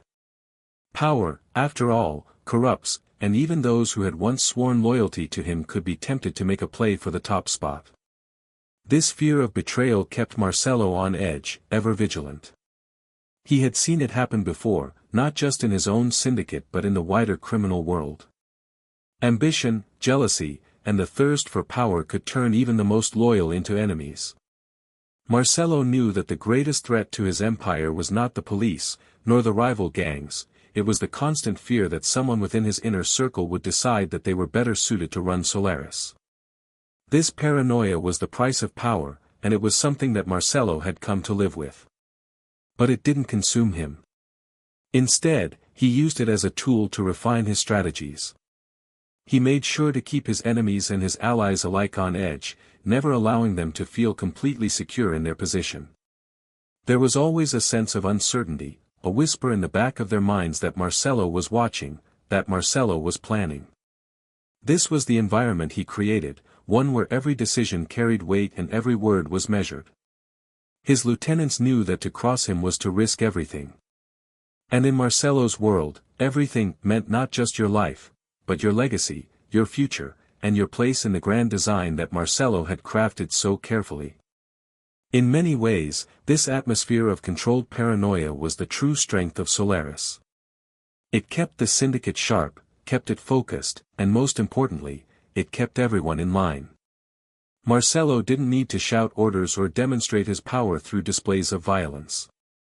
His mere presence, the knowledge that he was always one step ahead, was enough to keep his empire running smoothly. And yet, for all of Marcelo's careful planning, there was always a certain level of unpredictability in the criminal world. One wrong move, one misstep, and everything could unravel. As much as Marcelo tried to create a perfect system, he knew that in the end, survival wasn't just about intelligence or strategy, it was about adaptability. The world was always changing, and the true test of power wasn't just how you played the game, it was how well you could adjust when the rules were rewritten without warning. As Marcelo looked over the city of Rio Claro from his high-rise office, his vantage point to the sprawling empire he had built, he knew that his journey was far from over. There would be new challenges, new threats, and new opportunities. But for now, he had what he wanted: control, respect, and the unyielding belief that he was untouchable. His legacy, he thought, would last long after he was gone. But only time would tell whether he could continue to hold the reins of power in a city as volatile and unforgiving as Rio Claro. The growing influence of Marcelo Dourado wasn't just about expanding the empire, he was crafting a legacy, one that would echo far beyond the alleys and streets of Rio Claro. The very fabric of the city was starting to feel the shift. Marcelo was no longer just a figurehead in the criminal underworld, he was a force that shaped the city's social and political landscape. His decisions rippled outward, affecting the livelihoods of both criminals and law-abiding citizens alike. The quiet power he wielded was unparalleled, but with it came an undeniable cost. Marcelo had spent years building an empire of secrecy, moving in shadows and whispers, but as Solaris grew, so did the risks of exposure. In the world Marcelo had built, there were no shortcuts to maintaining power. It wasn't just about getting ahead of the competition, but about preserving the foundation that had taken so long to construct. He understood that the bigger the empire grew, the more it drew attention from both those who sought to tear it down and those who sought to get in on the action. What started as a localized operation in Rio Claro now had connections far beyond the city's borders, connections that led to other criminal networks, rival syndicates, and even international cartels. Despite the ever-present threat of exposure, Marcelo had made it clear that he was never a mere puppet to anyone, not even to the powerful cartels that reached across the ocean. His tactics were as cunning as they were ruthless, and he knew that the key to maintaining the balance of power was to stay unpredictable. No one, not even the most seasoned criminals, could ever fully anticipate Marcelo's next move. It wasn't the muscle of Solaris that made him feared, it was the intellect behind it. The city's police force, while corrupt and often willing to turn a blind eye, couldn't do much in the face of a mind like Marcelo's. Yet, even with his strategic brilliance, there was always the weight of the unpredictable, the constant knowledge that one wrong move could lead to disaster. Marcelo's primary strategy was containment, keeping the chaos confined to the shadows, ensuring that nothing ever truly spilled into the daylight. The last thing he wanted was the world to know how deep his reach truly went, and that meant maintaining a level of control over every aspect of his operation. The political scene in Rio Claro was becoming increasingly intertwined with his empire. It was no secret that Marcelo had successfully bribed, coerced, and influenced key figures in the local government to turn a blind eye to the more nefarious aspects of Solaris's activities. But his influence wasn't limited to local politics. As Marcelo's operation began to grow, his name began circulating in higher circles. Soon, it wasn't just Rio Claro's mayor or its corrupt police chiefs who were answering to him, there were whispers of senators, businessmen, and other elites who had found their interests aligned with Solaris. Marcelo was careful, though. He knew that his alliances with the powerful needed to be handled with extreme caution. While some politicians were merely pawns, others were dangerous players in their own right, capable of throwing him under the bus if the winds of power shifted. To protect himself, Marcelo employed the art of subtlety. He was a master of creating these alliances without ever fully revealing his hand. He would approach a senator with a seemingly harmless offer of support or offer financial help to a businessman struggling in the market. These gestures seemed innocent, even benevolent. But beneath them, there was always an underlying expectation of loyalty. A bribe here, a favor there, and soon, his network of influential allies had become so tightly knit that it was almost impossible to pull apart without serious consequences. What others saw as gestures of goodwill, Marcelo knew were investments in long-term power. But, even as Marcelo secured his grip on the city's political framework, another issue loomed large, the constant threat of new players entering the game. New blood in Rio Claro meant new ideas, new competition, and, in some cases, new enemies. Marcelo wasn't naive enough to think that his position was secure forever. He knew that the criminal world was a constantly shifting battlefield, and there were always those who would look to overthrow the established order. One of the most dangerous figures to emerge in recent months was a rising gangster named Tiago, the Hawk Alvarez, a ruthless and ambitious figure who had quickly built a reputation for his cold, efficient methods and a distinct disregard for the unspoken rules that had kept the peace among the criminal factions of Rio Claro. Tiago had a natural gift for strategy, and he was quickly amassing a small army of soldiers. The younger man's tactics were direct, he didn't believe in subtlety or manipulation. Tiago believed in action, and he didn't care about the politics that often made criminals like Marcelo hesitant to move too quickly.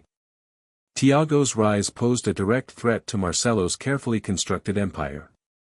At first, Marcelo had ignored the threat. After all, Tiago was still relatively small-time, and his influence hadn't reached the core of Rio Claro's criminal infrastructure. But over time, Tiago's ambitions became harder to ignore. He began making overt moves to disrupt the established networks.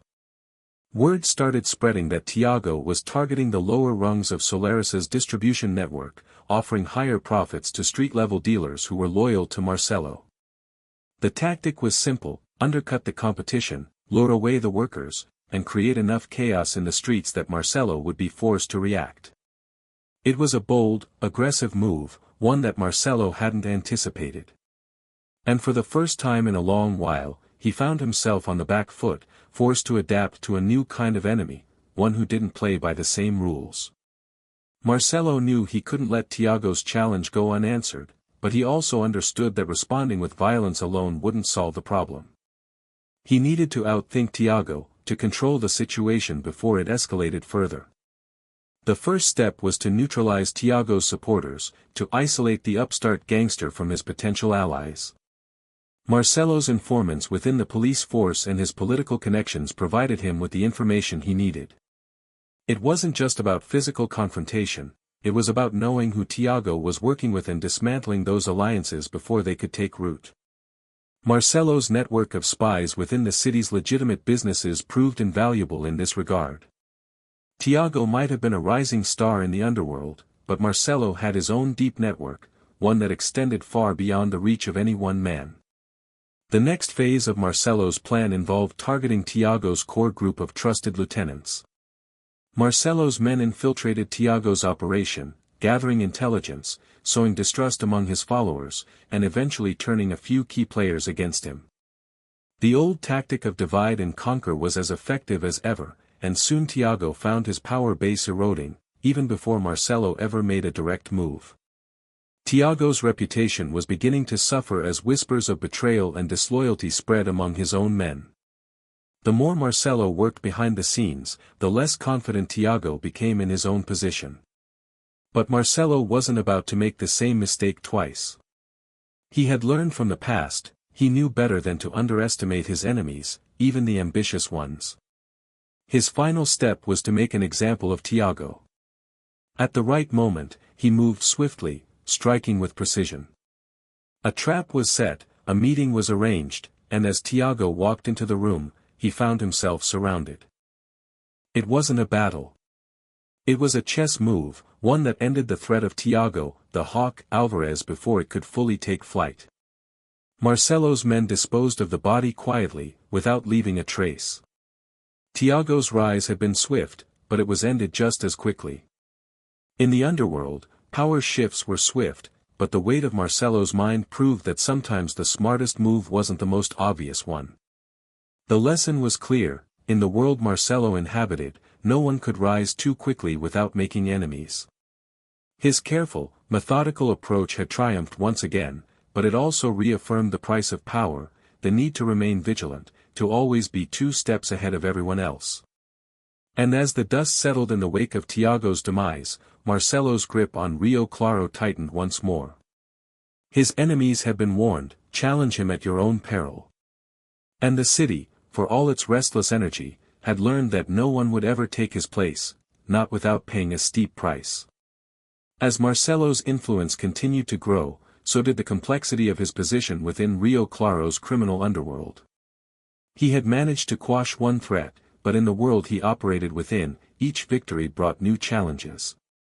His strategy, which relied heavily on intellect and subtlety, had worked for him so far, but there was an undeniable tension in the air. The world around him was changing. It wasn't just his rivals who were evolving, even the streets, once his trusted domain, were beginning to shift. Rio Claro was becoming more dangerous, less predictable. Marcelo had to adapt, to ensure that his power would not just be sustained but reinforced. The world of crime was moving faster, and with the advancements in technology, the lines between the street and the boardroom were blurring in ways he hadn't anticipated. The police force, once a system that could be easily corrupted or manipulated, was now becoming more sophisticated. The rise of a new generation of officers, younger, more educated, and with a keener sense of how organized crime worked, was starting to pose a real challenge. Marcelo had relied heavily on the corruption within the police to keep his operations running smoothly. With new leadership emerging, some of the old ways were being dismantled. His informants, once reliable, now found themselves under closer scrutiny. The intelligence he had once received with ease was becoming less accurate, less frequent. There were new officers, smarter, more ambitious, who were dedicated to ending his reign. Marcelo understood that he needed to stay ahead, or he would be left behind. Technology was another growing concern. The internet, smartphones, and surveillance technology were all becoming pervasive. Marcelo had spent years working under the radar, operating from the shadows. But now, those shadows were becoming harder to maintain. The very devices that allowed people to connect to the outside world also made it easier for his enemies to track him. Every transaction, every phone call, every piece of information could now be intercepted, recorded, and shared. Marcelo's reliance on face-to-face meetings, his preference for secrecy, was starting to feel increasingly antiquated. The digital age, with its limitless potential for surveillance, was a threat to his carefully constructed empire. But Marcelo wasn't a man to panic. He knew that every challenge could be overcome with the right strategy. He would adapt, just as he had adapted before. He began to move his operations into new territories where technology was a tool he could use, rather than a threat. He expanded his influence in the digital underworld, where data could be manipulated, encrypted, and hidden from prying eyes. Cybercrime became a new avenue for him to explore. He built alliances with hackers, tech experts, and digital thieves who could infiltrate, steal, and erase data with surgical precision. Marcelo understood that to survive in this new world, he had to understand it. He wasn't going to let a new generation of law enforcement or digital innovation bring him down. He would use it, turn it into another weapon in his arsenal. In this new world of digital crime, Marcelo found an unlikely partner, a brilliant hacker known only by the codename Viper. Viper was a shadowy figure, an enigma even within the digital world. His skills were unmatched. He had been responsible for a number of high-profile data breaches, stealing millions from corporate giants and erasing every trace of his involvement. His network was vast, and his ability to slip through firewalls, encryption, and digital security systems was legendary. Marcelo recognized the potential for such a partnership immediately. With Viper, he could bypass the limitations of physical space, break into secure systems, and take control of the digital infrastructure of Rio Claro itself. Viper was cautious at first, reluctant to involve himself with a figure like Marcelo. The hacker was used to working alone, outside of the traditional criminal hierarchies. But Marcelo's persistence and the promise of power won him over. Slowly, Viper became an integral part of Marcelo's operations. With his help, Marcelo could track the movements of his rivals, intercept communications, and even manipulate public opinion by controlling the flow of information. Together, they created a new kind of criminal empire, one that spanned both the physical streets and the virtual highways. But as with any great partnership, there was risk. The more Marcelo moved into the digital space, the more he exposed himself to potential threats. The authorities, realizing the scope of digital crime, began to develop their own countermeasures. New technologies were being created to combat the very thing that Marcelo was embracing. Law enforcement agencies across the country began to pour resources into cybercrime units, and the government started cracking down on illicit online activities with increased surveillance and higher penalties. Marcelo understood that if he wasn't careful, his entire operation could be compromised. As skilled as Viper was, even he couldn't guarantee that they wouldn't be discovered. It was a constant game of cat and mouse, and Marcelo, true to form, found himself thinking several moves ahead. One of the most troubling developments was the rise of a new federal investigation unit specifically tasked with bringing down figures like Marcelo. The government, realizing that criminal syndicates were becoming more sophisticated, had decided to put its best resources into fighting back. This unit was known as CIREP, Central Intelligence and Enforcement Response Program, and it was staffed with the best detectives, analysts, and digital experts from across the country. Their focus was on dismantling the growing digital crime wave. As the investigations gained traction, Marcelo realized that his reliance on traditional methods and his growing digital involvement could make him a prime target for Syrup's relentless pursuit. Marcelo wasn't one to let such threats go unaddressed. He quickly began to lay the groundwork for a counteroffensive. The same way he had cultivated allies in the streets, he began to cultivate allies in the world of digital surveillance, using his growing network of hackers to infiltrate the Syrup's digital infrastructure. He needed to know how close they were to uncovering his operations. Through Viper, he initiated a series of covert hacks into the Syrup's internal systems, gathering intelligence on their investigations and identifying key players within the organization. As Marcelo had always done, he adapted to the changing environment, using his intellect and resources to protect his empire. He wasn't about to let some government initiative tear down everything he had built. Despite his growing concerns about the authorities and technological challenges, Marcelo still felt the need to maintain his traditional power base, his control over the physical world of Rio Claro. As much as he was diving into the digital realm, he couldn't ignore the streets.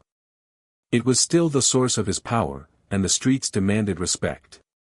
He couldn't allow his rivals to take advantage of any perceived weakness. The next phase of his plan was clear: he would reassert his dominance over the physical world, all while continuing to weave his digital web. With his influence in the political sphere, his digital capabilities, and his unparalleled strategic mind, Marcelo had already proven that he was a force to be reckoned with. But as always, there were new threats on the horizon, and Marcelo knew that he couldn't afford to rest on his laurels. The only thing certain in this world was change, and to survive, he would have to change with it. To maintain his power, he would need to be smarter, more flexible, and ever more elusive. Marcelo Dourado was not just a criminal mastermind, he was an institution, and institutions don't just survive, they adapt, evolve, and find ways to thrive no matter what new challenges come their way. The stability of Marcelo's empire, despite the growing digital and law enforcement threats, relied heavily on the alliances he had meticulously forged over the years. As powerful as he was, he could not do everything on his own. Power, as Marcelo had come to understand, was not just about raw force, it was about the people who surrounded him, those who made his empire possible. These alliances had given him the leverage he needed, not just in Rio Claro but across wider networks that stretched across Brazil and even internationally. But maintaining these alliances required constant work, subtle manipulation, and, above all, trust. Marcelo's most important relationship was with his right-hand man, Lucas, the Shadow Moreira. Lucas had been with him since the early days, and his loyalty to Marcelo was unshakable. Lucas had risen through the ranks not just because of his ruthlessness, but because of his intelligence. He was the muscle, the enforcer, and the strategist when things went awry. Where Marcelo's mind calculated moves years in advance, Lucas was the one who could execute them in real time.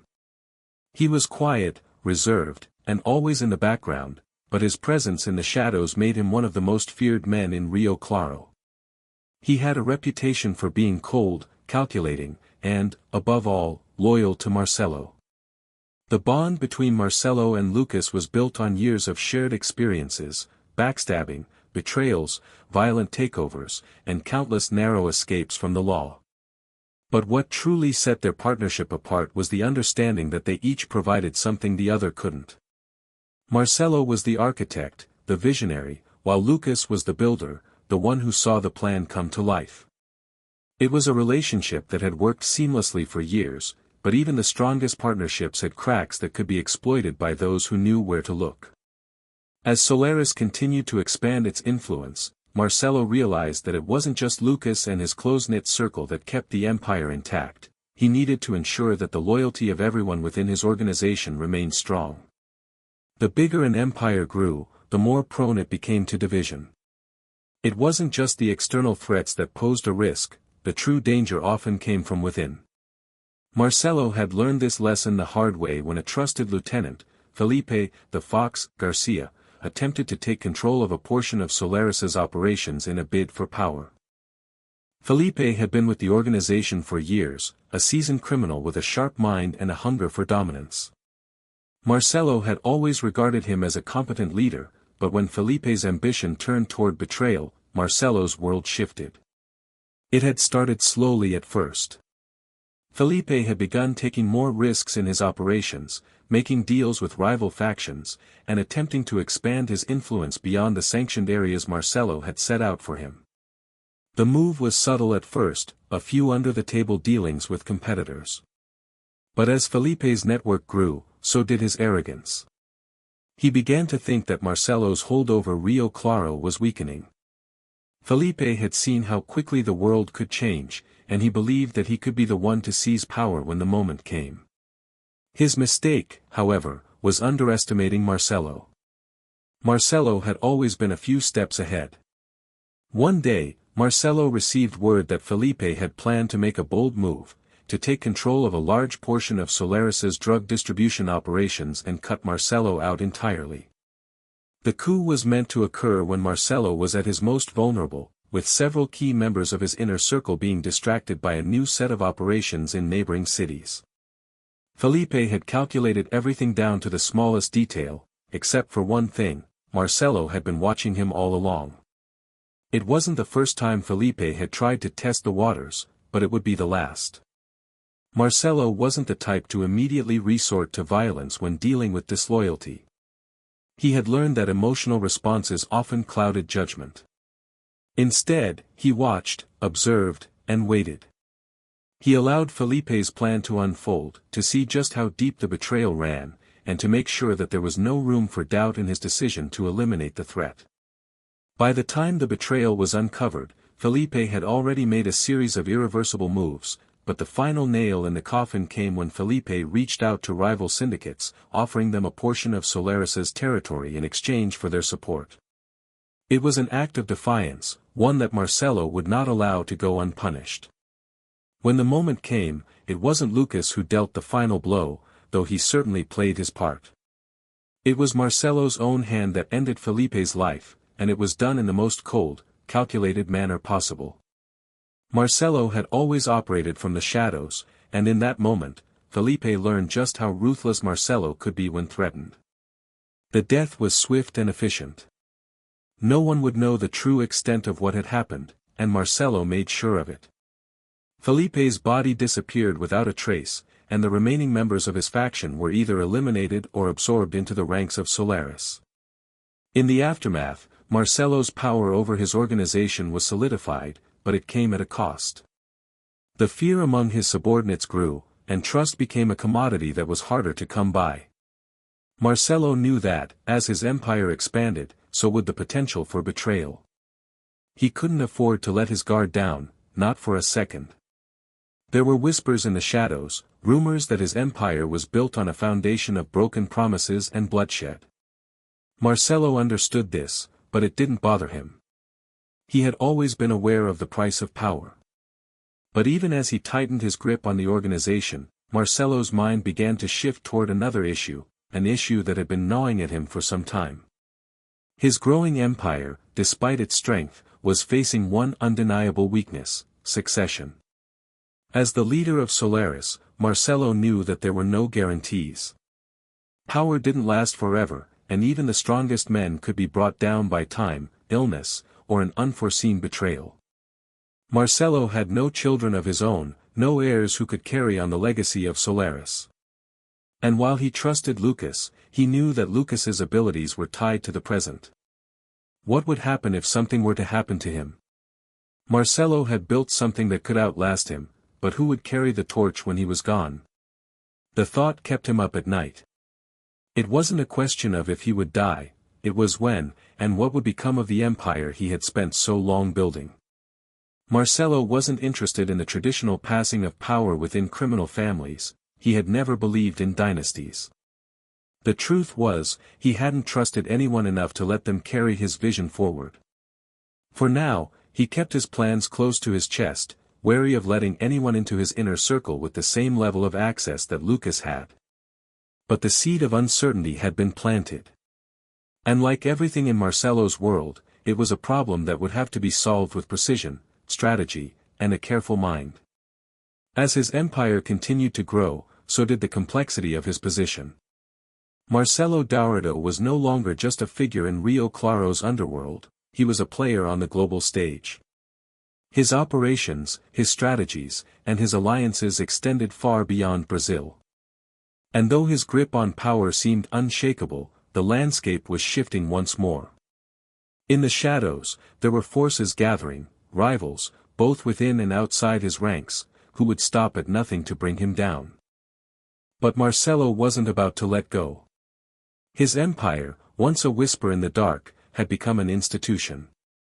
And like any institution, it had to endure, adapt, and outlast the storms that came its way. As Marcelo Dourado's empire stretched its reach beyond the borders of Rio Claro, the landscape of his criminal network became increasingly complex.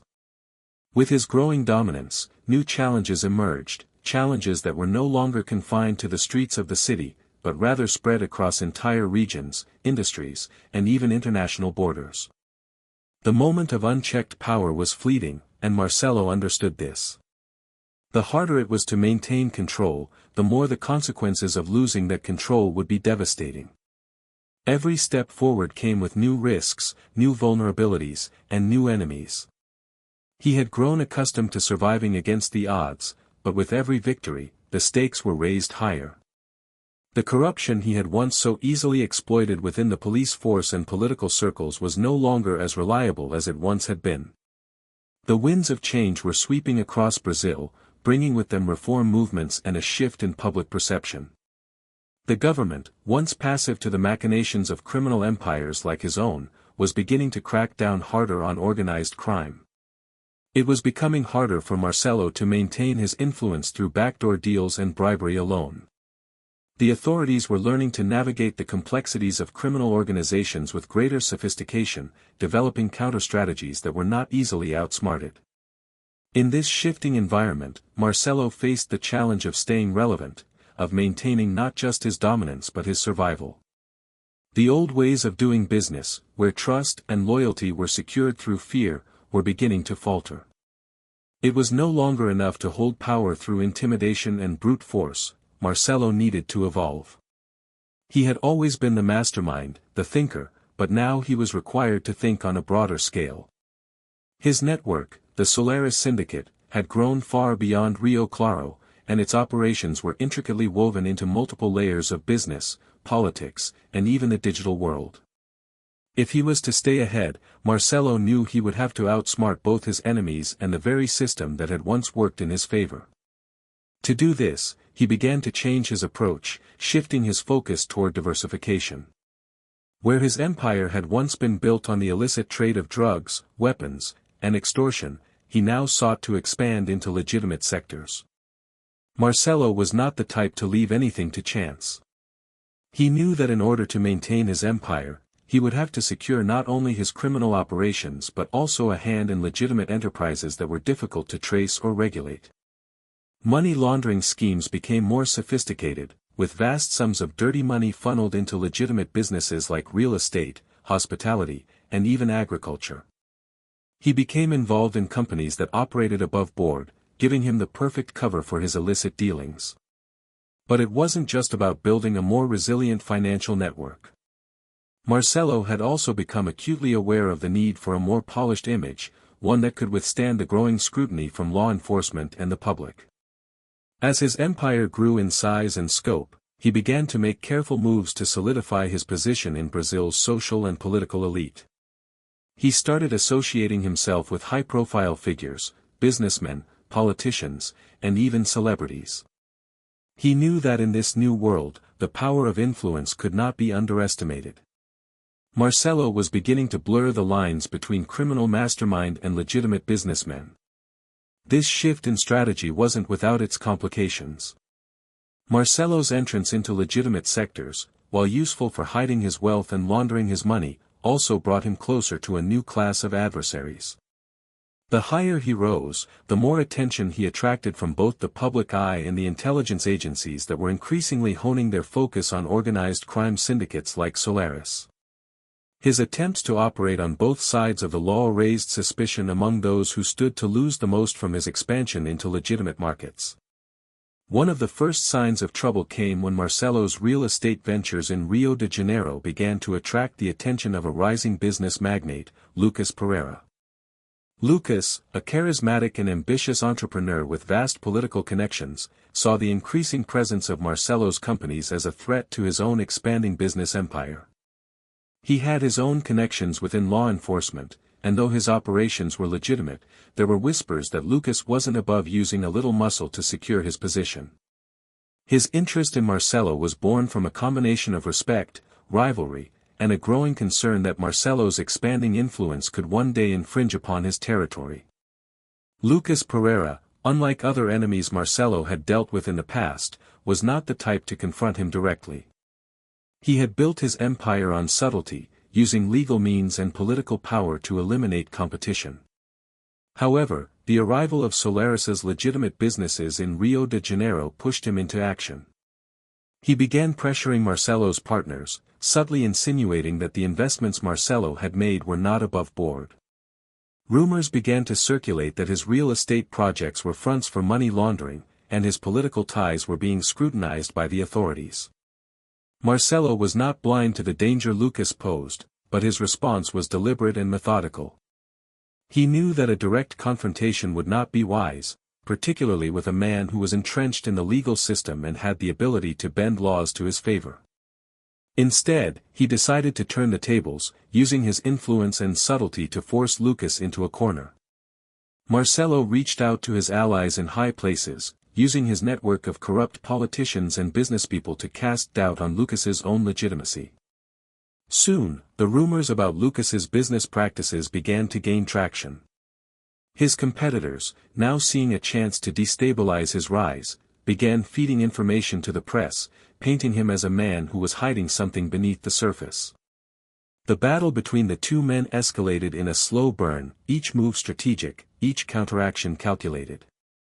Marcelo, who had always been the one operating from the shadows, was now engaging in a quiet war of influence, one that took place behind closed doors in boardrooms, political offices, and high-end social events.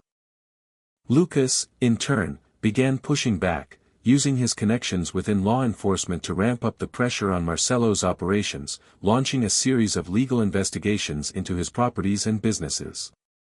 For months, the two men engaged in a chess game of public image and influence, neither one willing to back down. Lucas's moves became bolder, taking on a more aggressive tone as he tried to corner Marcelo, while Marcelo continued to use his network of contacts to neutralize Lucas's efforts before they could gain any real traction. It became clear that this was not just a battle for business dominance, it was a fight for control of Rio de Janeiro's criminal and business underworld. Marcelo knew that time was running out, and the deeper Lucas's influence spread, the more it threatened to expose the cracks in his empire.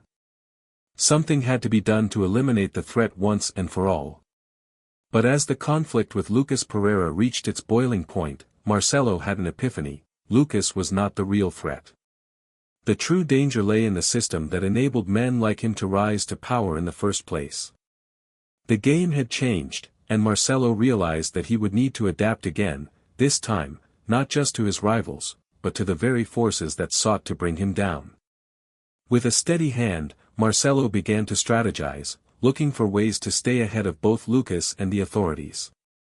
It was no longer enough to fight from the shadows, he would need to dismantle the system that threatened his control.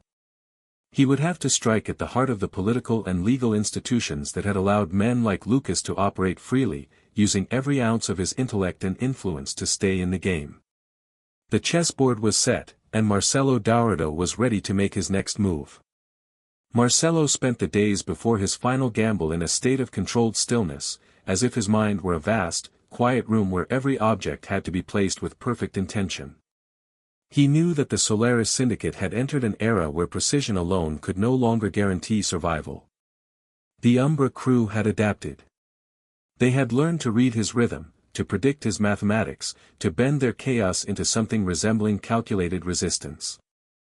And so this plan, this last possible maneuver, had to be different from anything he had done before, less a puzzle solved in silence, more a reshaping of the entire board on which they all played. The idea came to him one slow, muted evening as he watched cargo trucks roll through the edge of Rio Claro, their headlights cutting soft golden paths along the pavement. Solaris had always operated in shadows, but now Umbra lived there with them. Marcelo realized the only way to disarm a shadow was to step directly into the light. His plan would reverse Solaris' entire philosophy, pulling their operations into the open under new identities, new fronts, and new alliances, moves that would confuse Umbra long enough for Solaris to regain its footing. Marcelo began by mapping every known Umbra asset on a mural-sized sheet of paper that covered the wall of his quiet safe house. He drew lines with deliberate slowness, connecting warehouses, debt networks, and compromised officials. He marked pressure points in blue ink, vulnerabilities in red, unknowns in gray. He stood back often, hands behind his back, eyes half closed, as if listening to the page whisper its own logic. What he saw emerging was not a plan of attack but a plan of misdirection, a way to guide Umbra's aggression into a controlled corridor. His first step would be to create the illusion of fragmentation within Solaris, staged disagreements, movements of money that appeared uncoordinated, whispers of internal conflict drifting through the channels Umbra routinely tapped. Marcelo trusted that Umbra, hungry for signs of weakness, would interpret this as an opportunity. It would draw them toward an apparent vulnerability, a set of businesses positioned on the Eastern Industrial Belt. In truth, these businesses were shells, built for the purpose of baiting the enemy. The second step required forming an unlikely alliance with a smaller syndicate known as the Vela Group. Marcelo approached them personally, something he had never done before. His calm voice carried weight in the dim back room where they met, the air thick with cigarette smoke and unspoken doubts. He offered them elevation, territory, protection, shared revenue, if they agreed to help construct the facade of a Solaris schism. The Vela Group accepted, impressed not by force but by the quiet precision in Marcelo's reasoning. The third and most dangerous step was personal. For the misdirection to succeed, Umbra needed to believe Marcelo was losing influence within Solaris. He allowed rumors to spread that he was ill, that his decisions had grown erratic, that his once sharp mind had dulled from exhaustion. He reduced his visible presence. He skipped meetings. He let others speak in his place. It felt like erasing parts of himself, peeling away layers he had spent years constructing. Yet he remained patient. Everything depended on timing. Misdirection was only effective if the opponent acted exactly when the illusion demanded it. For weeks, Marcelo watched and waited. His nights were restless but quiet. He often sat alone with a dim lamp, evaluating every signal from Umbra, intercepted messages, shifting patrols, altered supply chains. And then the moment came. Umbra began redirecting resources toward the Eastern Belt. They believed Solaris was weakening. Marcelo felt a subtle pulse of satisfaction, as calm as a slow heartbeat. But this plan had a final requirement, the kind Marcelo had spent a lifetime avoiding. Someone had to act as the visible leader of the supposed Solaris faction that disagreed with him. Someone had to stand in the open while Marcelo disappeared into strategic shadow. That role fell to his oldest friend inside the syndicate, a man named Radu. Radu understood the stakes, yet he accepted without question. Marcelo felt a rare sting of guilt. Success would bring danger to Radu's doorstep. Failure would bury him. On the night before the operation began, Marcelo walked through Rio Claro with no guards, no escort, just the soft rhythm of the city guiding him. He studied the empty streets, the shuttered storefronts, the faint hum of distant traffic. He wondered, for perhaps the first time, whether the mind he had trusted all these years was enough to shape fate, or whether fate had simply tolerated him. He thought of the sacrifices demanded by leadership, of the quiet people who had aligned their lives with his calculations. When dawn arrived, the plan moved like a silent tide. False leaks slipped into Umbra's channels. Vela operatives staged arguments outside known Solaris properties. Money trails shifted in ways that looked panicked but were carefully controlled. Marcelo watched it all from a safe house overlooking the Eastern District, feeling the pressure build like a slow exhale. Umbra took the bait. They advanced on the decoy businesses, committing resources that left their true operations exposed. Marcelo gave the signal. Solaris teams moved not with aggression but with precision, cutting Umbra's supply lines, intercepting couriers, freezing accounts through corrupted officials who owed Marcelo favors. The operation unfolded with near-perfect synchronization. In the final hour, Marcelo sensed the shift, the instant Umbra recognized the trap. Their movements turned frantic, signals dissolving into confusion. Marcelo felt no victory, only quiet exhaustion. The plan had worked, but it had carved something out of him. One final cost remained, a price he had always known would come. He breathed slowly, steadying himself, aware that every success reshaped him, and that this final choice would define everything ahead. Marcelo, the Thinker King, Dourado was not your typical gangster. While most of his counterparts relied on brute force and violence to climb the ranks, Dourado had something far more dangerous, an analytical mind. His quiet, calculating nature became the cornerstone of his rise within the Solaris Syndicate. In the underworld, where loyalty could be fickle and violence often reigned, Dourado's intellect became his weapon, and his understanding of human behavior allowed him to outthink, outmaneuver, and outlast his rivals. His early days were marked by subtlety. He didn't charge in guns blazing like many of his peers. Instead, he learned to play the game behind the scenes. His first steps into the criminal world were small, almost unnoticed. He made connections, built relationships with other criminal figures, and took careful notes on how the game was played. Dourado's mind was like a chessboard, and every person was a piece he could move at will. What set Dourado apart was his ability to predict not only the actions of his rivals but also those of his own allies. This foresight was key to his ability to stay ahead in the dangerous game of organized crime. While many of his counterparts focused solely on power, Dourado understood that control wasn't just about domination, it was about managing perception and anticipating the unpredictable. It was during these years that Dourado gained his reputation as the Thinker King. His rise through the ranks of the Solaris Syndicate was swift, and soon he was operating alongside some of the most feared figures in Rio Claro's underworld. Yet, despite the growing power at his disposal, Dourado's method was to maintain an air of distance. He rarely got his hands dirty, preferring to orchestrate moves from behind the scenes, ensuring that his position remained secure even as the syndicate expanded. His influence began to reach beyond just the immediate circle of criminals. Dourado understood the value of manipulation, not just through threats of violence but through a subtle manipulation of the systems and people around him. He was not just a gangster, he was a strategist, a planner, and a man who understood the long-term game. This earned him both admiration and fear from those who worked with him. His presence was magnetic, his cold, calculating demeanor was as unsettling as it was effective. While many of his allies admired his brilliance, they also knew that working with Dourado meant staying on his good side, because crossing him meant falling from the heights of his favor, often with disastrous consequences. Dourado's ability to stay calm under pressure was legendary, and it was this poise that allowed him to make decisions that others might deem too risky or too dangerous. However, not all of Dourado's decisions were universally accepted. As his influence grew, so did the jealousy of those who felt overshadowed by his rise. Some of his closest allies began to view him with suspicion, seeing him less as a leader and more as a rival. This growing sense of unease started to spread throughout the syndicate, and the once unified front began to fracture. Whispers of betrayal and schemes began to circulate, but Dourado, ever the strategist, saw these cracks as nothing more than opportunities to further solidify his control.